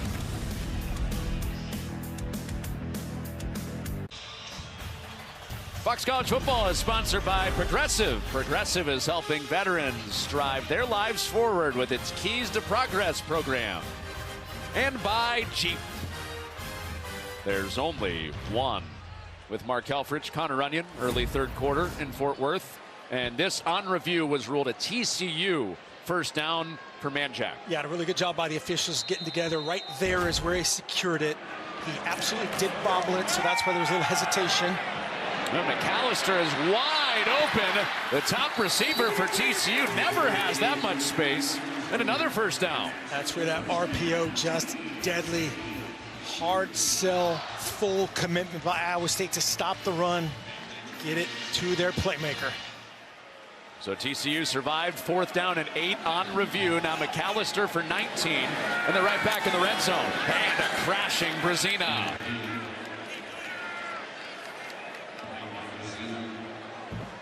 See the Bacon in the backfield, Ebel in the backfield, Brazina taking his shots.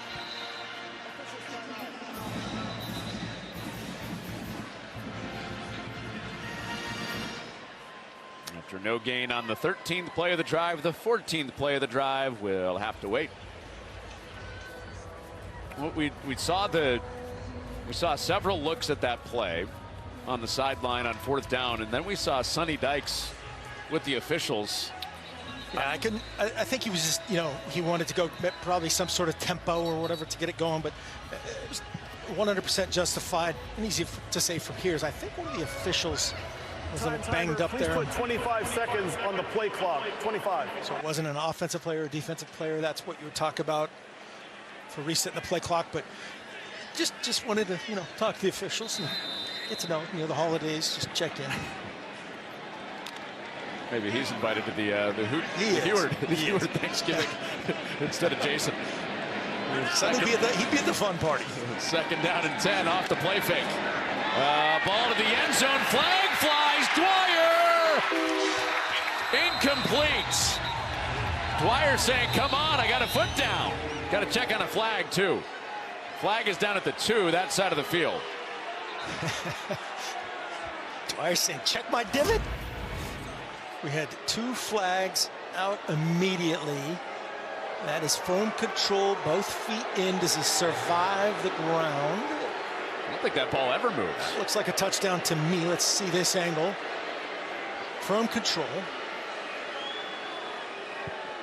That is going to be an and-one touchdown if this is defensive pass interference.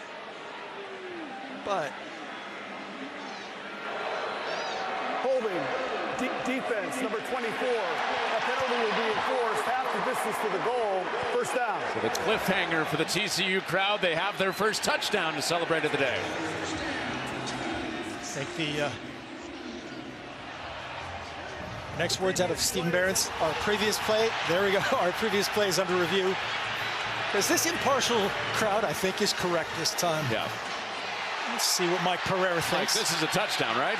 Yeah, I sure do. And I see Sonny Dykes like, well, wait a minute, what are we doing here? Yes, you would accept the penalty since they ruled it incomplete.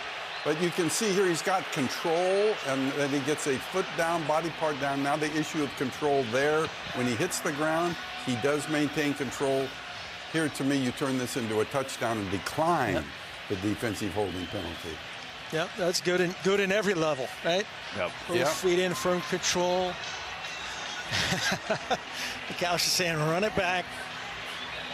Jordan Dwyer is going to be on the board. After further review, the play is reversed. It's a touchdown.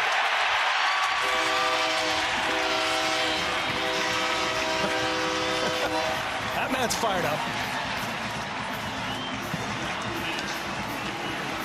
Well, before the penalty and the touchdown, I think the shirt was on. Couldn't believe the call. 3 stages of celebration for this great crowd in Fort Worth. And the first lead of the day for the Horned Frogs. At 9-6, now the PAT for McCashland.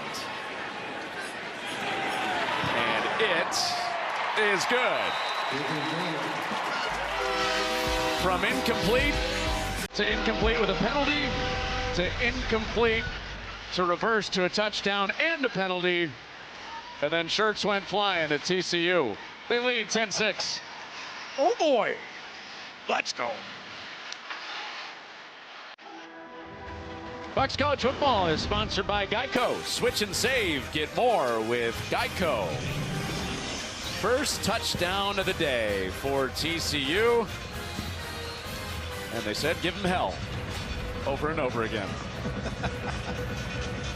So 10-6 TCU in a game that they're trying to keep 2 in the loss column in the Big 12, which will keep them alive to go to Arlington for the Big 12 championship game. And this return out across the 25 near the 30 for Aiden Flora. Time for our Aflac trivia question. Flag is out. Get help with expenses. Health insurance doesn't cover with Aflac. How many current Big 12 schools have won an outright conference title since the league formed in 1996? So you just have to get the number, not all the teams. This looked like late action personal foul.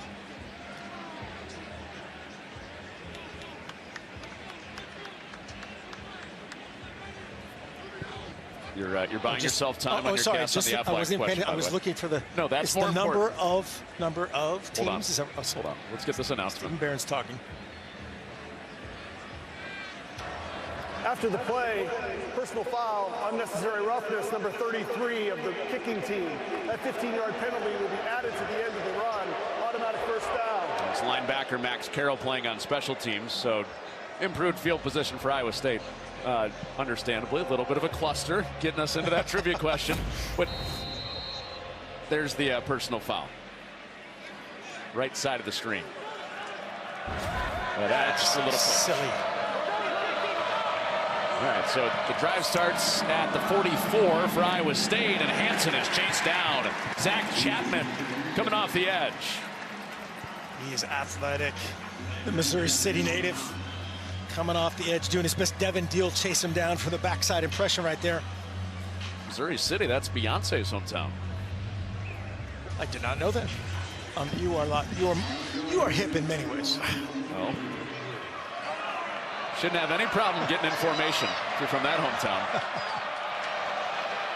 Second down. Here's Becht. Oh, Deal got slammed and the ball is dropped. Chase Sowell could have turned and had a first down after Iowa State did a good job on Deal. Just really good timing. Watch them chunk up top. This is their pass rusher, their threat. Carson Hansen, a quarterback's dream, chunk him right in front of you. Really good timing throw. Irako Becht just eyes to the tuck, finish drop by Chase Sowell. That's the 4th drop of the day for Iowa State. They have the 2nd most drops on the season in the Big 12. So 3rd and 11. And Becht goes right back to him. Sowell gets his revenge immediately. Same area of the field, same route, and he slips through for a first down. Exactly right. Good job by Rocco Becht going right back to him. You get edge pressure. Devin Deal coming off the edge. So well known. He's got to make up for that last play. Runs through that would-be tackler, moving the chains. The kid from Humble, Texas. No hate. No H. They don't hate. No H. H is silent. Humble. Chase Sowell. TCU tried to get him out of the transfer portal. Ended up picking Iowa State.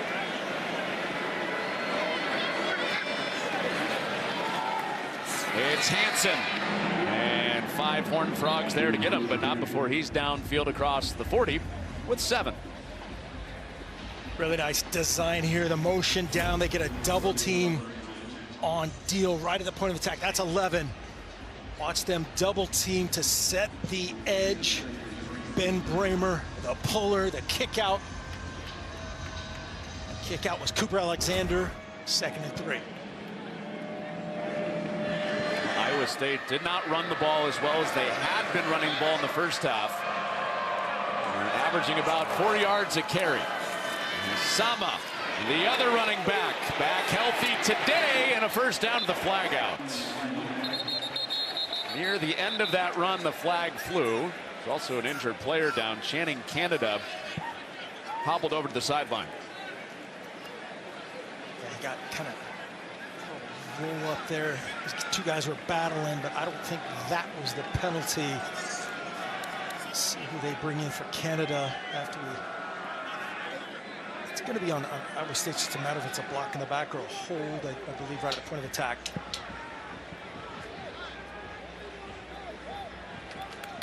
Back-to-back gashing runs there. Too bad if you're an Iowa State fan. Holding offense. That penalty will be enforced from the spot of the foul. That is 2nd down. That's Canada, one of their starting corners for TCU. The hold backs up Iowa State. So well. Yeah, no doubt about it right there. And wow, that is a weird thing. It almost looked like he grabbed his hammy after being held. See if they attack this corner new into the game. Javon McIver is opposite Vernon Glover, the new corner into the game. And Hanson burrows ahead for not much. So third down ahead. Think about what Matt Campbell has done. Still 2 down territory. Going to a more pass-friendly look here. Looks like it's going to be 11 personnel, 1 back, 1 tight end. Definitely 2 plays to get 4 yards. Yeah, I would think so in this kind of no man's land spot.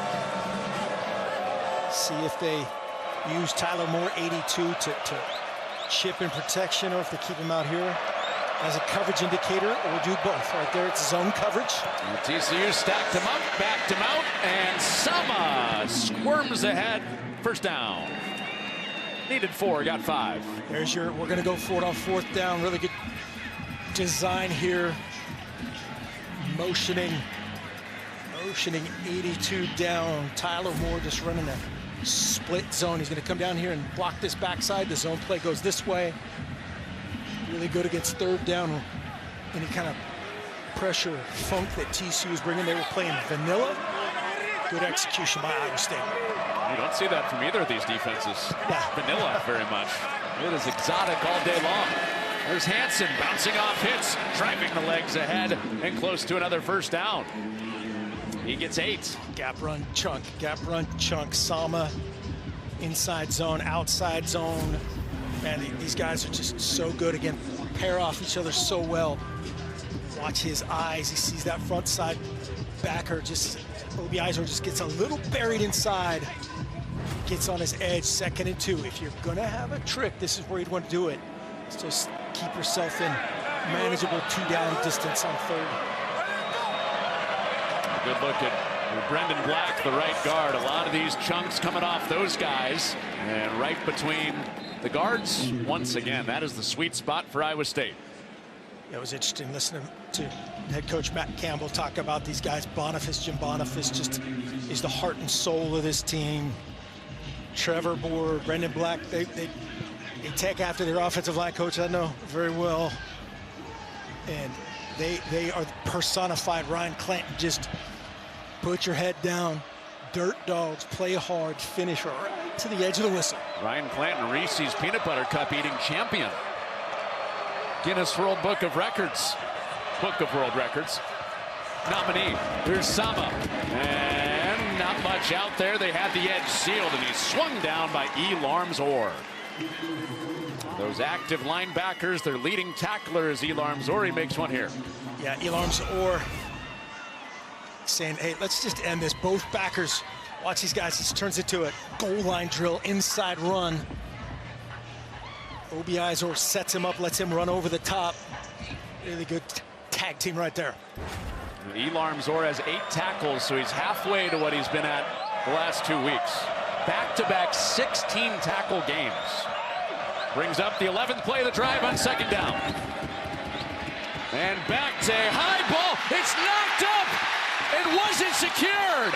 It was! Bud Clark for the 2nd time today.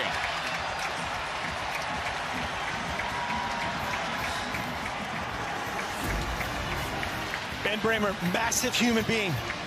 Total confidence in him from Rocco Becht. Goes up, gets it. Separated from the ball. Bud Clark says, I got that.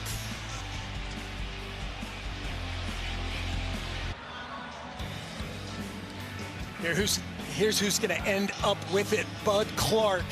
Here's Ben Bramer, 6'7", right? Rocco Becht's going to trust him. Vernon Glover has other ideas coming into the picture right to left. Going up and disrupts the catch point. A great effort by Bud Clark. Stretch out pick, high fives. Vernon Glover is a half a foot shorter than Ben Bramer. Went up to go get it. In a secondary that's anchored by their safeties, come up with their 2nd pick of the day, and flags are out. First play from Hoover to McAllister, and Trey Bell will be called for the flag for Iowa State.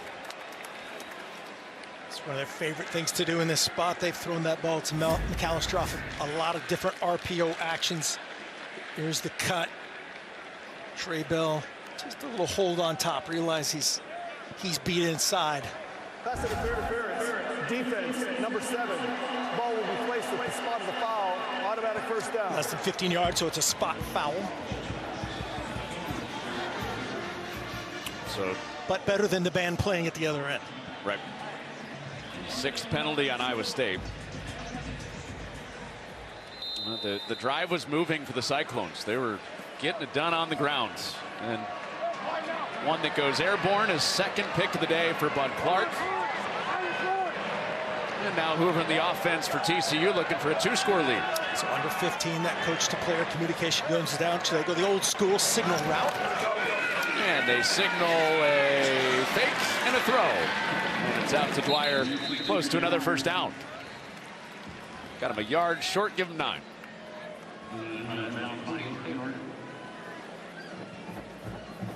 This TCU offense went without a touchdown in the first half and then converted on a 4th and 8 and put together a 15-play drive last time on the field. And a burst ahead for Jeremy Payne. Needed just the one to convert, and he explodes into the 2nd level with 14 and a first down. Payne from Beyonce's hometown. I just learned Missouri City, Texas. Is that what you said? Missouri City. And great pad level, great ball security when you come in as a backup. That's job number 1. Take care of the rock. Injured player Josh Patterson.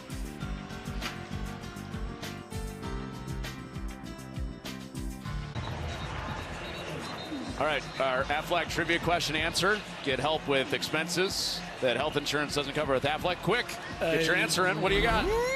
8. Oh, 5. You're 3 off. Arizona State, Baylor, Colorado, K-State, Oklahoma State. Those are the current teams with outright titles. TCU, wow. TCU was not outright in 2014. I mean, if you put current on there, sure. OU. Oh, never mind. Are you calling on technicality? You got it right? Bob Stoops and Lincoln Riley, have a couple issues. TCU shared it, by the way, in 2014. It's nice of them. They shared it with Baylor. And looking to get back there this year. They would have to win out, most likely, to get there. But just 1 game back of first place after BYU lost to Texas Tech today. A 4-point lead for the Horned Frogs. Hoover on the move. He doesn't have anybody down there, so he keeps it himself. The reach and a hit comes late out of bounds, and there's a flag. And Caleb Bacon flew in and well onto the white of the sideline. Hoover was clipped. It's a good decision here by Hoover. His routes were covered. This is a predetermined rollout, trying to get him away from the pass rush on the edge. 2 deeper routes that he came off of were covered. Personal foul, late hit out of bounds, number 26, defense. That 15-yard penalty will be And it guys gets blocked into him, first down. in my opinion, but Sonny Dykes will take that for sure. A little bug in our ear, Mike Pereira saying the same thing. Mike, now you're a bug in America's ear. And it's tough on the official because you just see the hit out of bounds, but you've got to piece it all together to see that it was an actual block that blocked them into the contact. Nothing at this point that replay can do about that. Yep.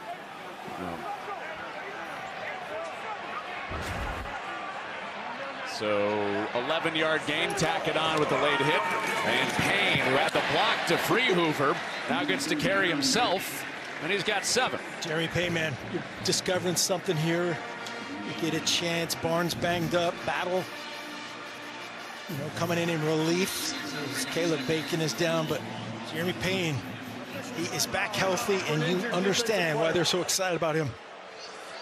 It's a great cut.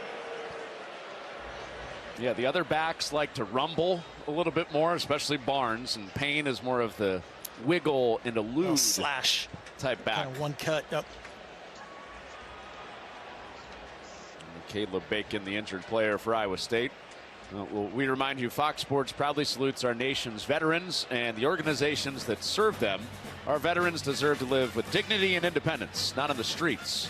And that's why we're making camo our cause this Veterans Day in support of the Honor U.S. Vets campaign. To donate and learn how you can help end veteran homelessness, visit go.fox/US-vets. A great history of service here at TCU. This is their Hail All Heroes game. Horace Carswell won the Purple Heart out of TCU. That's the only Horned Frog to ever win the Purple Heart for his service in World War II. Well, TCU has matched their rushing yards on the game on this drive with 32. And they fake a run and quickly out to the perimeter. McAllister, and he's swung down by Brazina, but he's got enough for a first down. Brazina 9, almost running out of his number right there on the back. Just tremendous effort to the ball. Again, just can't say enough. These guys playing on fumes. They they basically have no backups at this point. They're practice players. They're special teams with all their depth issues still playing their hearts out. Pretty much everything is a walkthrough right now for Iowa State because of their injuries. Hoover taking a shot to the end zone, and it's broken up. Quentin Taylor deep in that well of defensive backs knocks this one away. That Quentin Taylor Jr., watch his vision back. Sees Hoover and he's like, again, he just kind of loses his footing. Great job of ensuring Dwyer doesn't do a superhuman thing, which he does, and breaks it up. Taylor's given them a lot of optimism for the future of their secondary. I mentioned it before how those two all Big 12 corners, Cooper and Williams, could come back. But a redshirt freshman and Taylor getting a lot of time because of those guys being out. Well, the fake went the wrong way, or the handoff went the wrong way at first, and Payne ends up making something out of it. More tough yards in relief in the backfield for TCU. Yeah, mixed up exchange here for sure. Luckily right there they didn't have an RPO element. Sometimes that can create even more of an issue. Josh Hoover and Jeremy Payne on different pages. Getting late in this third quarter, TCU in no hurry. We'll have to snap it again. 5-second difference, play clock, and the game clock. A big play in this game, and what's finally the final play of this third quarter. And Hoover to the sideline. McAllister rumbling inside the 10 for a first down. Just a human security blanket right here, man. Eric McAllister tearing it up today. Well said. TCU got to have it game if they want to stay alive in the Big 12. Looking much better out of halftime. Up by 4. To the fourth we go.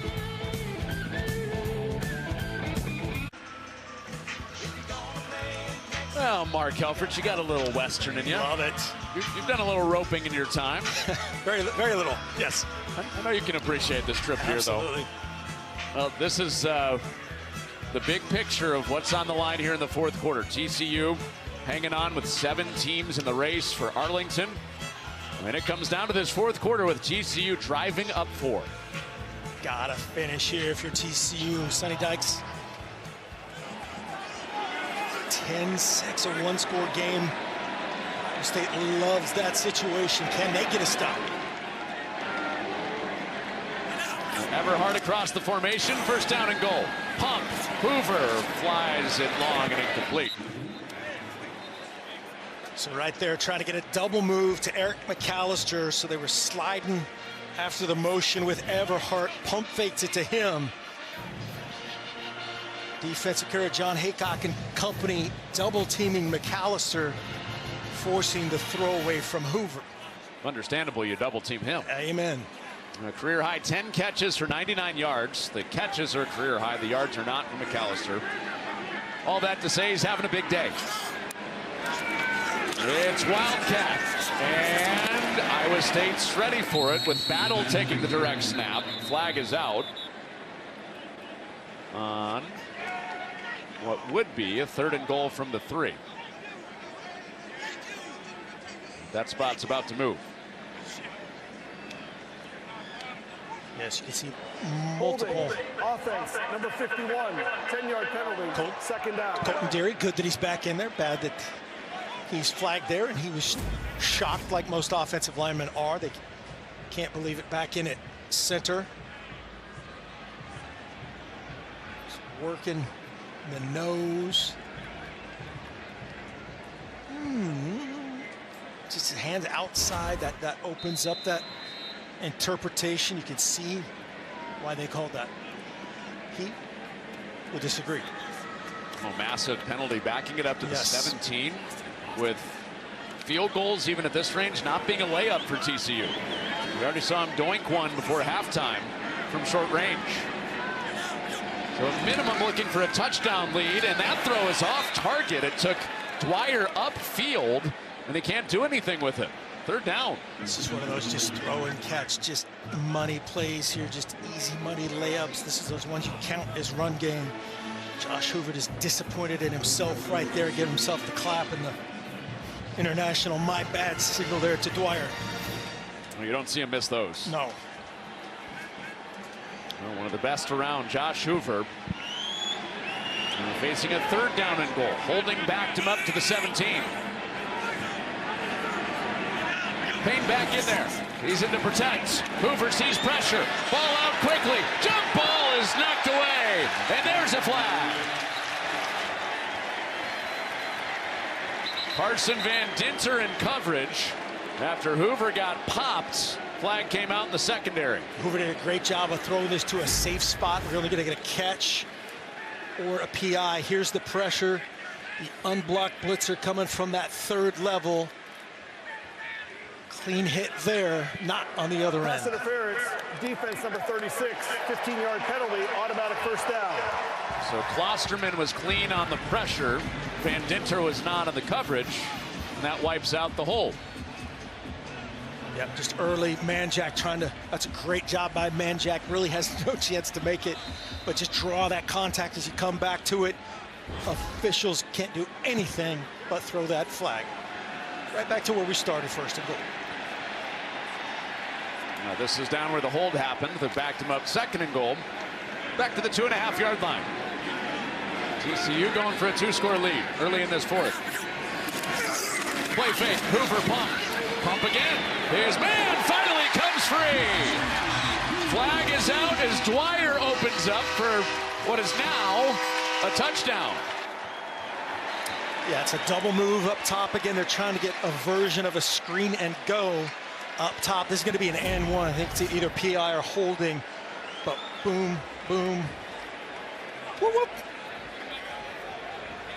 That might be on Dwyer, actually, with the throw. It's 7 or 7.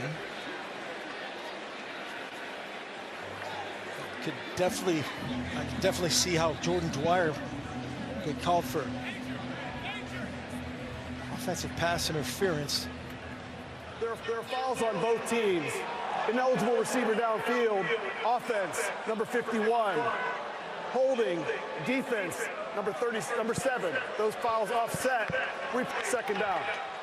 And the mood swing to the penalties on goal to go down here. Yeah, it's all about which 7, and then the second penalty on Deary. So he's the center. First down.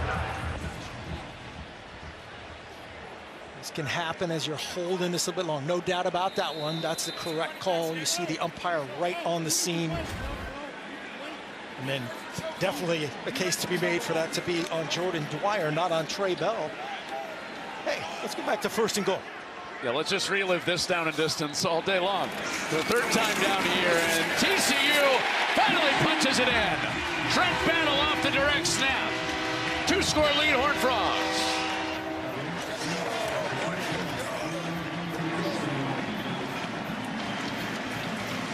Cade Bennett, Ben Taylor, Whitfield, Deary. Great push inside here for the Wildcat. Finished by Trent Battle. It's the front, the left side of this offensive line. Watch the push. Gaping hole. And then Manjack, looking like Connor Unner, does this like little spring off the ground thing that just makes my back hurt. A little bit of gymnastics from Manjack. Do not try it at home. And even with Mark's comment, I have not tried it at home. The extra point is good, 17-6. Trent Battle, who Sonny Dykes told us this week, I trust this guy in big spots with my life. They give him the ball on the goal line, pays off that trust. 2-score lead, TCU.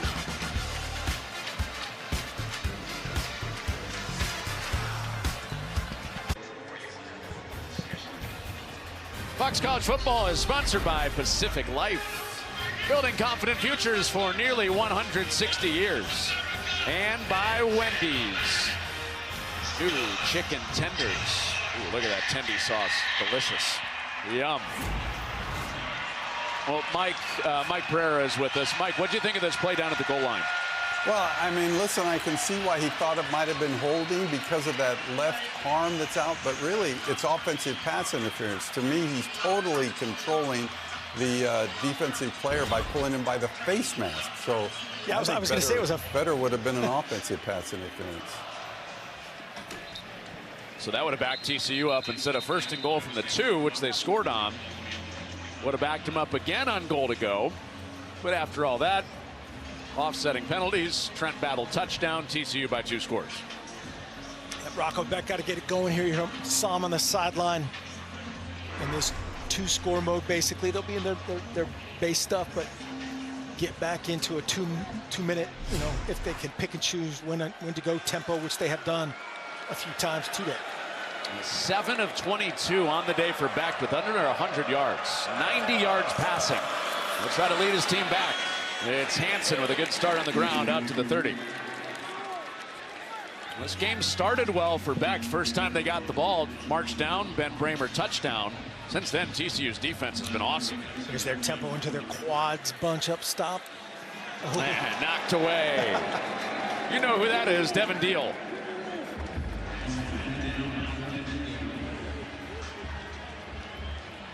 Deal just patrolling up there. Man, that's one of those ones you see it a second time, you see it a third time in a game. He triggered up there. That could have been a pick going the other way. He has had so much fun out there this year, roving around. He said he feels like he's playing the college football video game with himself. Roving from spot to spot. That's him roving up top. Standing up on a 3rd down. Play fake. Beck's little shoulder shake. Now he steps up, runs with the first down, and this breaks for much more as he slides across midfield.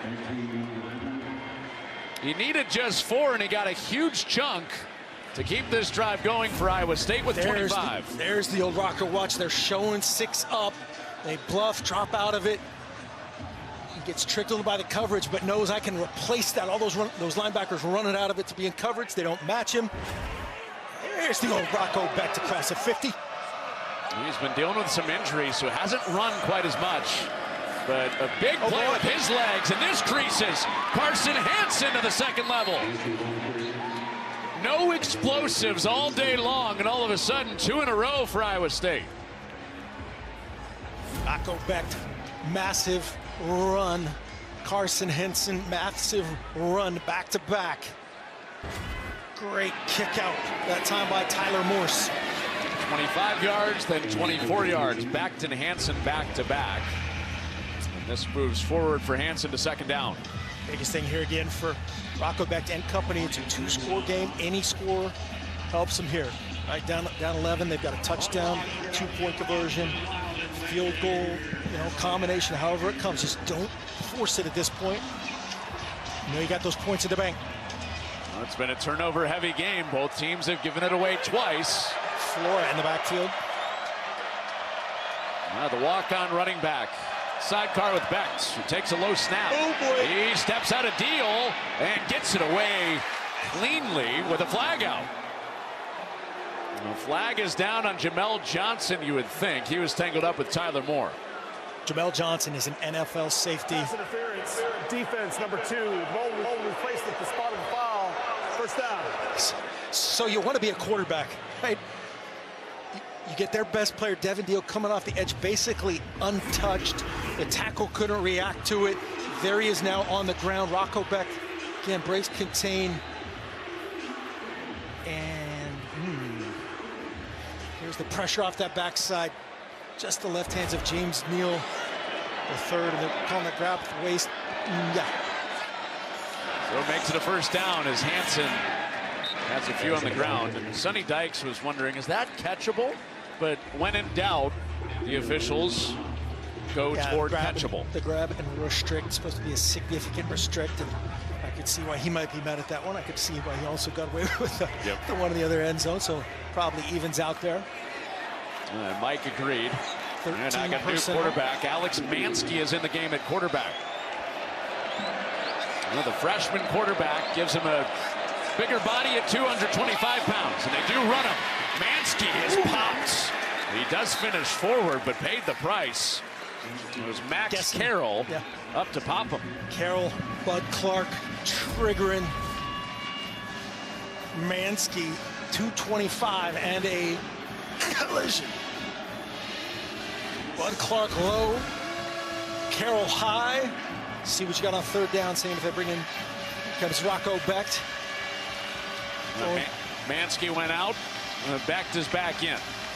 On a drive that's moved as well as any today for Iowa State. Bramer's here, inside slot.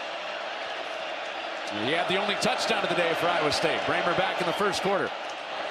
Becht, quick set. A line drive to the sideline. They can get a first down here, and he does have it. Chase Sowell, the Texas native, first and goal. Really nice execution, just a push vertical flat route. That was the same play they ran to not get it on the fourth down earlier. Really nice execution, money on the line down. Iowa State has been searching for a month. 4 losses in a row after a 5-0 start. And trying to spoil what TCU hopes is a run to the Big 12 title game with everything in front of them in this final month. A drive that reaches its 9th play. It's Hansen driving, reaching, didn't quite get there. One spot said touchdown, the other spot on the near side said down at the half-yard line. That's what they go with. Just a really disciplined carry right there. Carson Hansen is not going to reach the ball unless it's fourth down or end of game situation right there. Great job securing the football, the most important thing in that guy's program.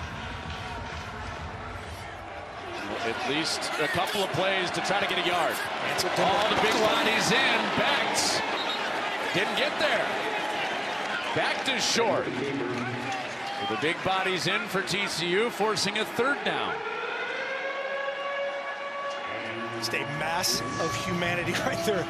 Going low, it's Dimba, it's Marcus Deal. Extra offensive line, or extra defensive line going in that goal line. He's coming out now. What do you like, sneak here or something else?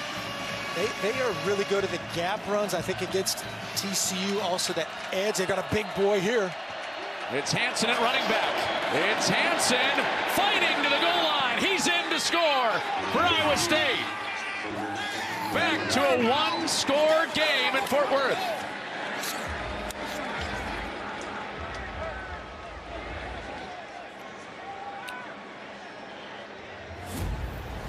Cola, the big back, helping out Carson Hansen.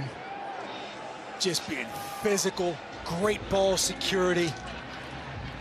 Good job securing the edge. James Neal, the third 75, finishing his guy in the end zone. Going for 2. Yeah, different type of ball security there, right? Yes. The trouble on the handoff. So a third different quarterback we see on this drive. This is Connor Moberly. Backed up there. Version of Philly special? No, keep it. And Moberly won't get there. Stacked up by Nnamdi Obiizor. Tristan Johnson also at the head. So Iowa State punches through on the goal line, stopped on the 2-point play. Back to a one-score game in Fort Worth.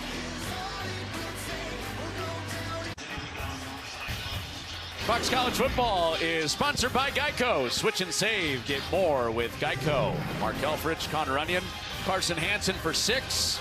Could have been 8, but TCU's defense with Tristan Johnson stopped them. Yeah, big play there by TCU, answering the bell. You're not sour after even the touchdown. You got to stop that and keep it as a touchdown differential. Everhart from his own 6.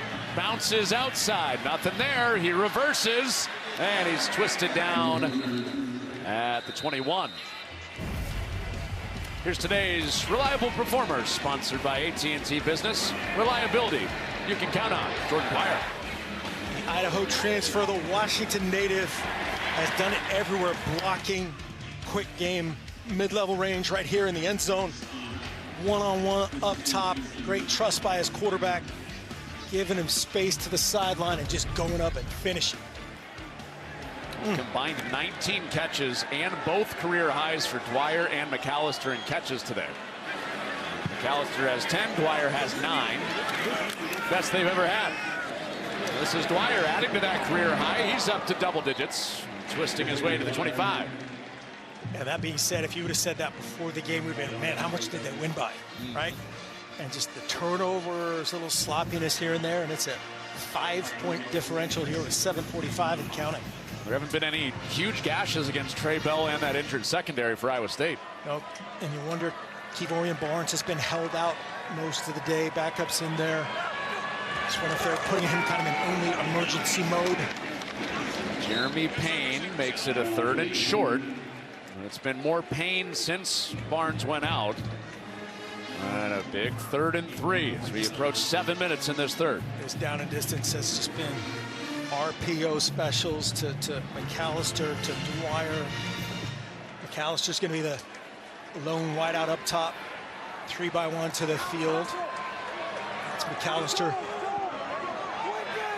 One of the best third down passers in America. Empties it out. It's Josh Hoover on a 3rd and 3. Over the middle. Tight window. And it was tipped and knocked away. Oh, great play by the secondary again. Drew Surges for the 2nd time today. Safety number 27, I think, in the rotation at this point. Just great recognition of the situation. 3rd and 3. Who that is, what the route structure could be. He drives on it. Perfect timing. Berzina on the scene, and he rips it out, starting the chainsaw. So Iowa State will get it back. Quick work by their defense after scoring the touchdown to make it 1 score again. And Flora, returnable punt, out of the first search. He's got space, cuts it back. There goes Flora, the walk-on with a huge play to give Iowa State the lead. 78 yards.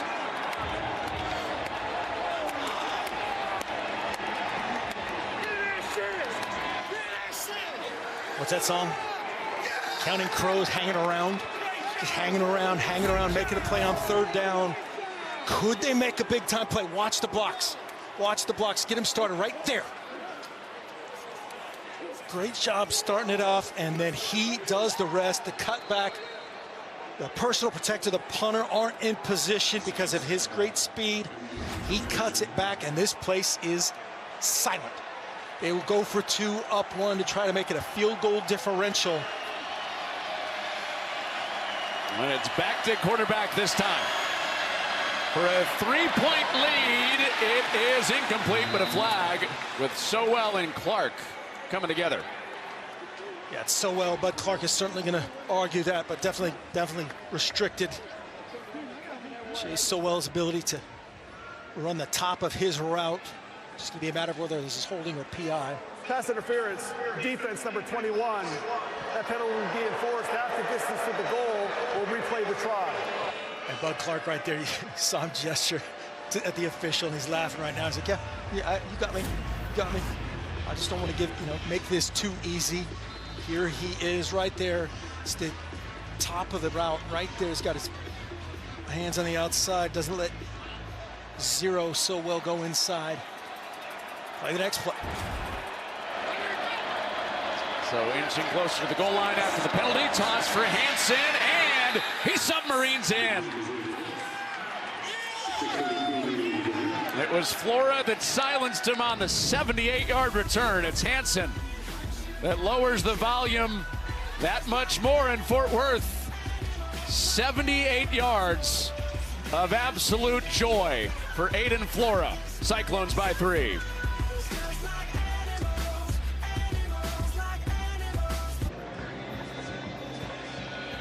Aiden Flora, small town kid from Iowa. Home run hitter. Yep. 78 yards to the house. And Iowa State is back in front. And TCU led it by 2 scores. Less than 2 minutes of game time ago. Everhart, can he pay one back? He gets into the second surge of the kickoff coverage. Out to the 35. It has gotten crazy in Funky Town. Here's the Pacific Life game summary, sponsored by Pacific Life, building confident futures for nearly 160 years. It's been a little bit great. It's been a little bit incredible. Been a little bit ugly. And it's every bit of a 3-point lead right here. Josh Hoover has everything in front of him. After this Aiden Flora home run shot. We know who's at Weegen, DeGene, all those small town punt returners. Add another to the list from the great state of Iowa. We don't want to say those names. Don't say Cyclone fans, but just Hoover. Ball incomplete. Ooh, another moment on the ledge for TCU on a close turnover. Trey Bell with coverage once again. See this back end again. They're playing with such confidence right now. Trey Bell breaking on it, almost a dream deflection to Drew Surgis. Well, TCU with their season riding on these next 6 minutes. It's a strong field side throw for Hoover. Out to Dwyer, who has a first down. D coordinator John Haycock bringing 5. They pick it up beautifully. Josh Hoover, the perfectly timed throw and catch. Strike to the field. The officials are going to discuss. For an injured defensive player.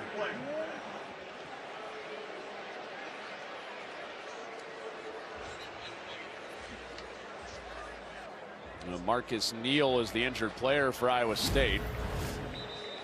After Dwyer picked up his 11th catch to add to his career high. That's just one-on-one routes. Let go before he gets out. Gets out of his break, perfectly timed to the sideline. You could see Neal falling out right here at the end. You see him lose his balance as he's finishing, trying to help out David Coffey, getting over the top, ensuring the tackle. The Cyclones will play hard. And Neal is one of their hardest playing guys. He's back up, getting hydrated after he was the injured player. Approaching midfield on a 1st and 10. Hoover looking for a snatch him back, go-ahead drive after Iowa State just took the lead. And it's Payne, another strong run. He's been excellent in relief of Barnes. First down. Great baseball player and a great feel right here. A battle of 26s between him and Carson Hansen. First down. Here they go with a little tempo. Payne hits that hole hard. Shedding tacklers. Jeremy Payne, a revelation in the second half, and the ball comes out. Iowa State has it. Trey Bell knocked it free. The ruling on the field is a fumble recovered by the defense. First down, Iowa State. It was Drew Surgis at the bottom of the pile with the 3rd takeaway of the day for the Cyclones. Said the great things about Jeremy Payne. Had been outstanding. Handled the rock heartbreak in Fort Worth. Watch Trey Bell coming in. Just a little bit low and loose to the ball security. Wrist below the elbow right there. Starting the chainsaw, rips it out. Almost does a DIY recovery. Surgis says, I got you. I got you, Trey. That is textbook strippage, not textbook ball security. Wow. Back, forth. Was that TCU's hopes of a Big 12 title just being jarred free? Now they have to come up with a stop. 5:11 to go. And Hansen ahead for a few. Everything in front of TCU. If they can win today, they get 1 loss, BYU. Houston with 2 losses in the league. And then Cincinnati. All contending teams. in the Big 12. But Rocco Becht in Iowa State scored 14 points in 140.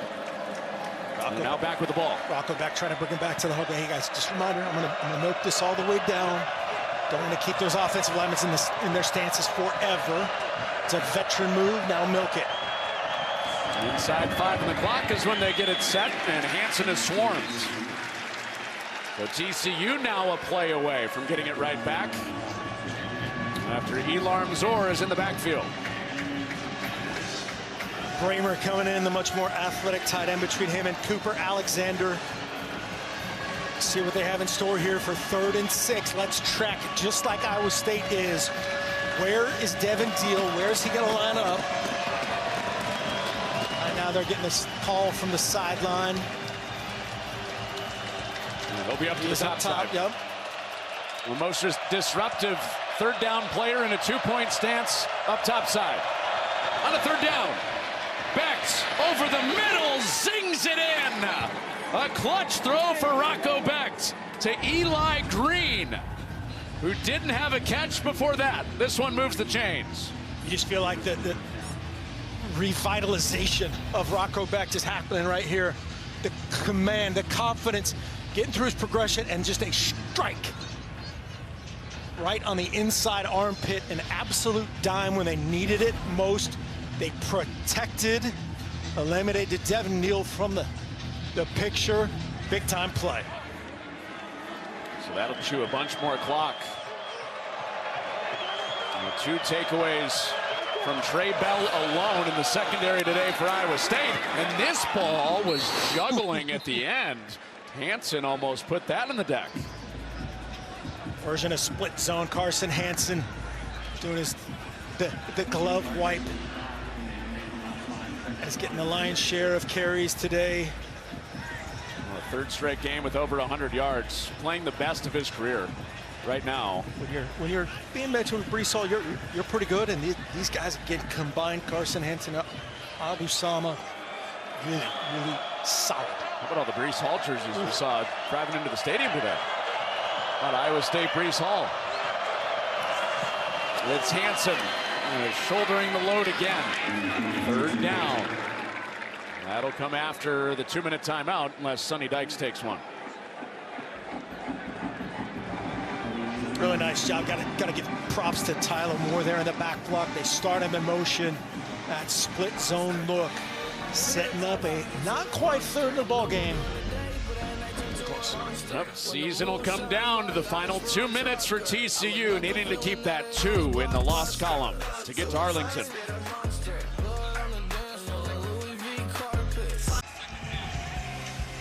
Above and Beyond, sponsored by Jersey Mike's. Be a sub above.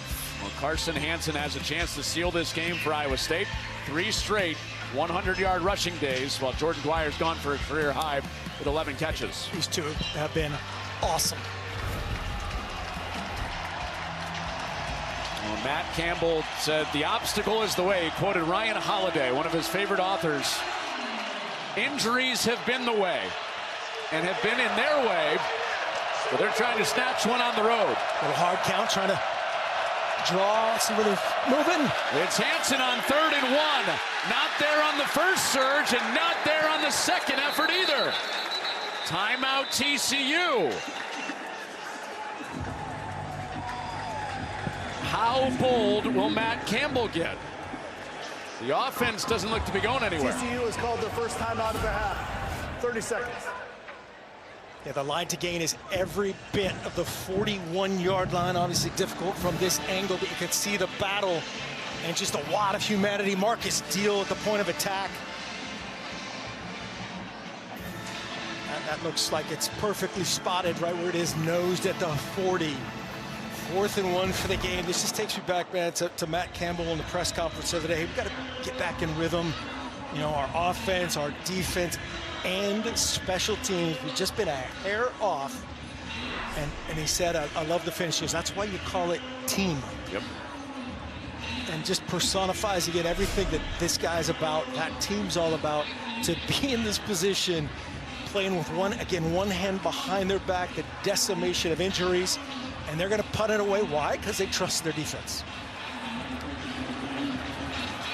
They'll send Tyler Perkins out. An Iowa State defense that has come up with 3 takeaways today. The Mount Union stalwart puts his analytics book in the toilet. And timeout Iowa State. Get a chance to see the TCU look.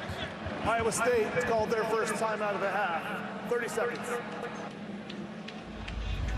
TCU's kind of in, you have to be in safe-ish mode here because there's so many things you could do to run for 1 yard, and it's not really it's a punt safe by Sonny Dykes and company, but it's a punt safe short yardage situation as well.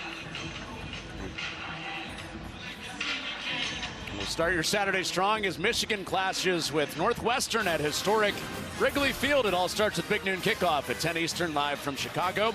And then it's Michigan Northwestern, Big Noon Saturday, only on Fox, led by the one and only Rob Stone. The host of Big Noon, that guy is excellent. Anybody know that guy? Tremendously good looking. Well, offense is back on the field after the timeout. Of course it is. Hack. Beck snaps it. He runs out the back door. He's got the first down and slides at the 50.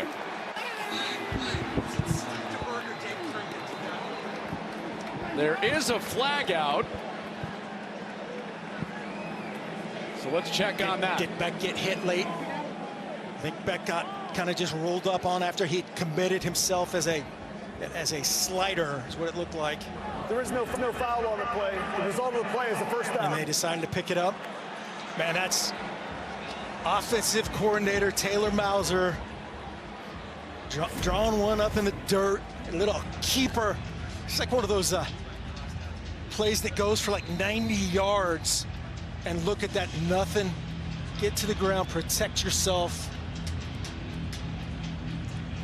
And that as a first down. Wow. Rocco Becht, he called him a warrior. Taylor Mauser called Rocco Becht, his quarterback, a warrior for all the injuries he's fought through this year. And 2 massive runs late in the game, despite all the pain that he's felt. TCU will take their second timeout with 1:22 to go.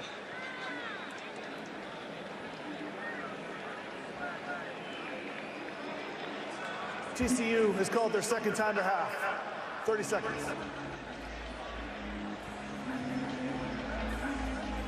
Well, Sonny Dykes told us this week, you know, our players understand the gravity of this moment. They know the season is on the line. This is the biggest game on our schedule. That's the fight, that outside noise. Everybody else talking about, hey, man, BYU, Houston, Cincinnati, everybody else making a lot more noise. Not that Iowa State team. They're all beat up. Rocco Becht has been so up and down. Man, whew, college football.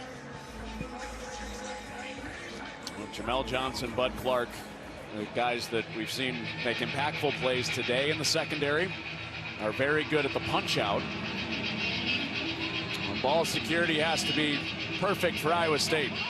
TCU will be desperate on these final couple snaps. Yeah, it's basically goal line mode here. Iowa State any form of a first down, and it's over. And Hansen does go to the ground, ball in hand. Timeout for TCU, their last of the night. And the third down snap will come with 1:19. The third and final timeout of the half. 30 seconds.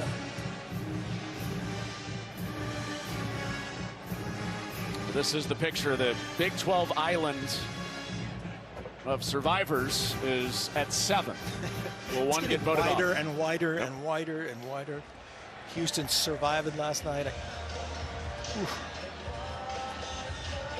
It was 7-2 Iowa State against 7-2 Arizona State in last year's Big 12 championship game. Well, it looks like we might be headed back for something similar. Just a massive tip of the cap. However this finishes up for that guy right there, Rocco Becht. Just it's been a tough year. He's been beat up emotionally, physically. Should we replace him? And then today, just when it had to happen, it was in the right spots. Not pretty, definitely gritty. 9 of 24. Well, for those of you tuning in for Arkansas and Michigan State men's basketball, it's currently on FS2 and the Fox Sports app. We'll get you right out there right after this game comes to an end. 1:19 until that. Third down, TCU with no timeouts. They get a stop on this third down. And now the difference in play clock and game clock, about 20 seconds. Carson Hansen did a good job securing that. Got to be inside the block there, Brendan Black. Speaking of basketball, can I propose something? Can we not show basketball scores during football season? Nobody scores 100. Wait, Alabama scores 100 points? No, that's basketball. That's basketball. At least during the regular season. I can understand after that. Come on. I hear you. I hear you. I said 20 seconds, about a 30-second difference here. And the game clock and the play clock. Matt Campbell let it drip all the way down to 0 on that play clock. So 34 seconds before this punt. This will be max protection, secure. It's called their second timeout of the half. 30 seconds. Quick kickish mode, whatever makes the most sense for your punter. Well, TCU is on the march, ready to go take the lead right back. And some of these turnovers will make the tape with things that they wish they had back. Got pressure on both those also, and then just a bunch of drops, which that's happened. This is a going, and then they rip out, take away to put him in this position right here. Sonny Dykes still got a fighting chance here with 34 seconds left.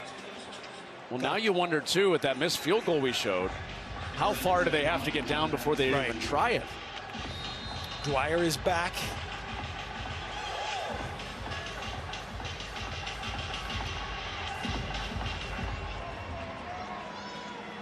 J.P. Richardson took one back for TCU last year on punt return. They don't have one yet this year, and they won't have one here. It'll be 85 yards of field to work with 26 seconds to deal with for TCU. Perfectly executed by Iowa State, protected it, got it out quickly and cleanly, forcing the fair catch. Gold. Well, Josh Hoover, more robust numbers passing than Rocco Beck to 291. Clock to 27 seconds. 2 seconds. But his hopes and dreams of going to the Big 12 championship and maybe a playoff come down to 27 seconds. Chasing 3. On empty on first down. Hoover gets it away. It's caught. Can he get out of bounds? They have no timeouts. Moving backwards. Oh, he is going to call him out of bounds. He was moving backwards, looked like under control. That's why initially they wound it. She kind of talked into calling it out of bounds. Well, that was just to move the chain. No, they do snap it. Clock moves, and the throw is incomplete. The DJ Rogers rushing up the sideline in 10 seconds to go for TCU. Yeah, they did just stop that for the first down, and not for the out of bounds.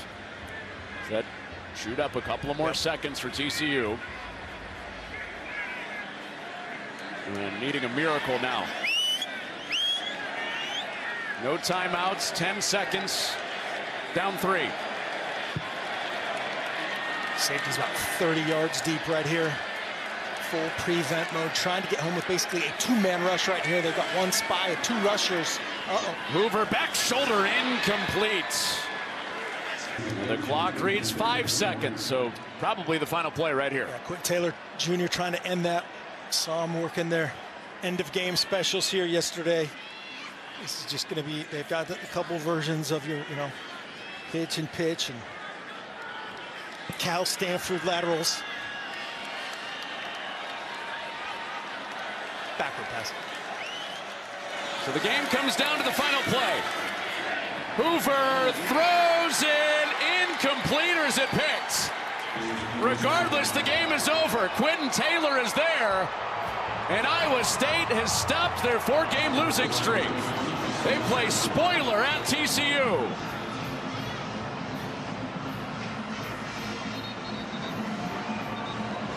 Game might not be over yet. There might be a second left.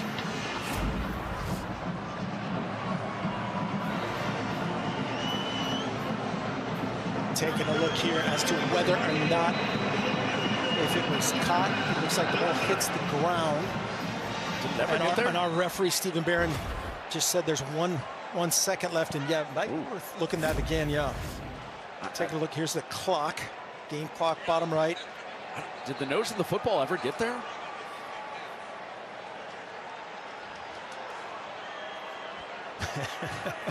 Matt Campbell knows that's the, so you're telling me there's a chance. Hoover Magic? Well, that was the 1 second, and definitely should take a look at that again. Which is, now Matt Campbell's going to take a timeout to make sure everybody is over the emotion. Third and final timeout of the half. Get everybody organized and leave no doubt here to finish this thing out. So right there, she's saying fourth down. Yeah, she's saying it's fourth down. So right, you're saying fourth down, knockdown. The ball's in the air. It's fourth down, knockdown. So if there's any ball that is at risk, you want it to hit the ground. Don't tip it up. Tip. Create some miracle finish here. And here's another angle. Oh, maybe he kept it. Oh, okay. Just raised the grass. Just got it. Yep. All right. So 1 second. Young guys. So much emotion, man. Just oozed off of that sideline. They'll drink again in Ames. They'll do a double dip on the cheers if they finish this twice. One quick moment of relief there, but one more play to go. 1 second left. Josh Hoover underneath McAllister. Now the flip. Manjack throws it back. It's Hoover throwing across the field. No time on the clock. It's got to be a miracle for TCU. It's Rogers, the tight end, running. Does he have options behind him? He flips it back again. All this for not much yardage. Now Manjack moves ahead. He flips it, it's out of bounds, and that's the game. Worth the wait for Iowa State. A month since their last win. And they beat TCU on the road 20-17.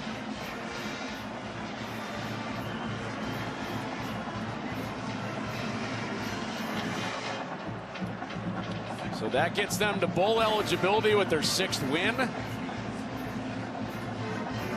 And likely eliminates TCU from the Big 12 title picture. Massive credit to this Iowa State team. Comes down to Eric McAllister.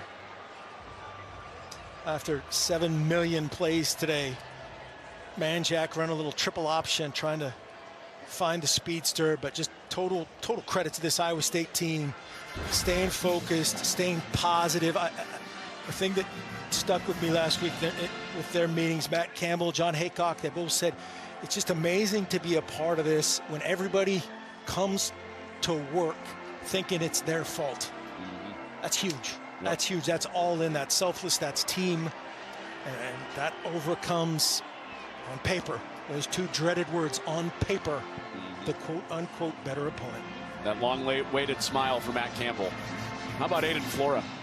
Play that he made, the walk-on with the punt return touchdown of 78 yards to flip this game and end the losing streak for Iowa State. That snaps a years-long winning streak at home for TCU. 20-17 our final. Another fascinating day in the Big 12. Honored to be a part of it. Mark Helfrich, Connor Onion, Joe Williams, our producer, Tyler Dare, our director. Thanks to our wonderful Fox Sports crew. Coming up next, it's Arkansas, Michigan State men's basketball right after these messages.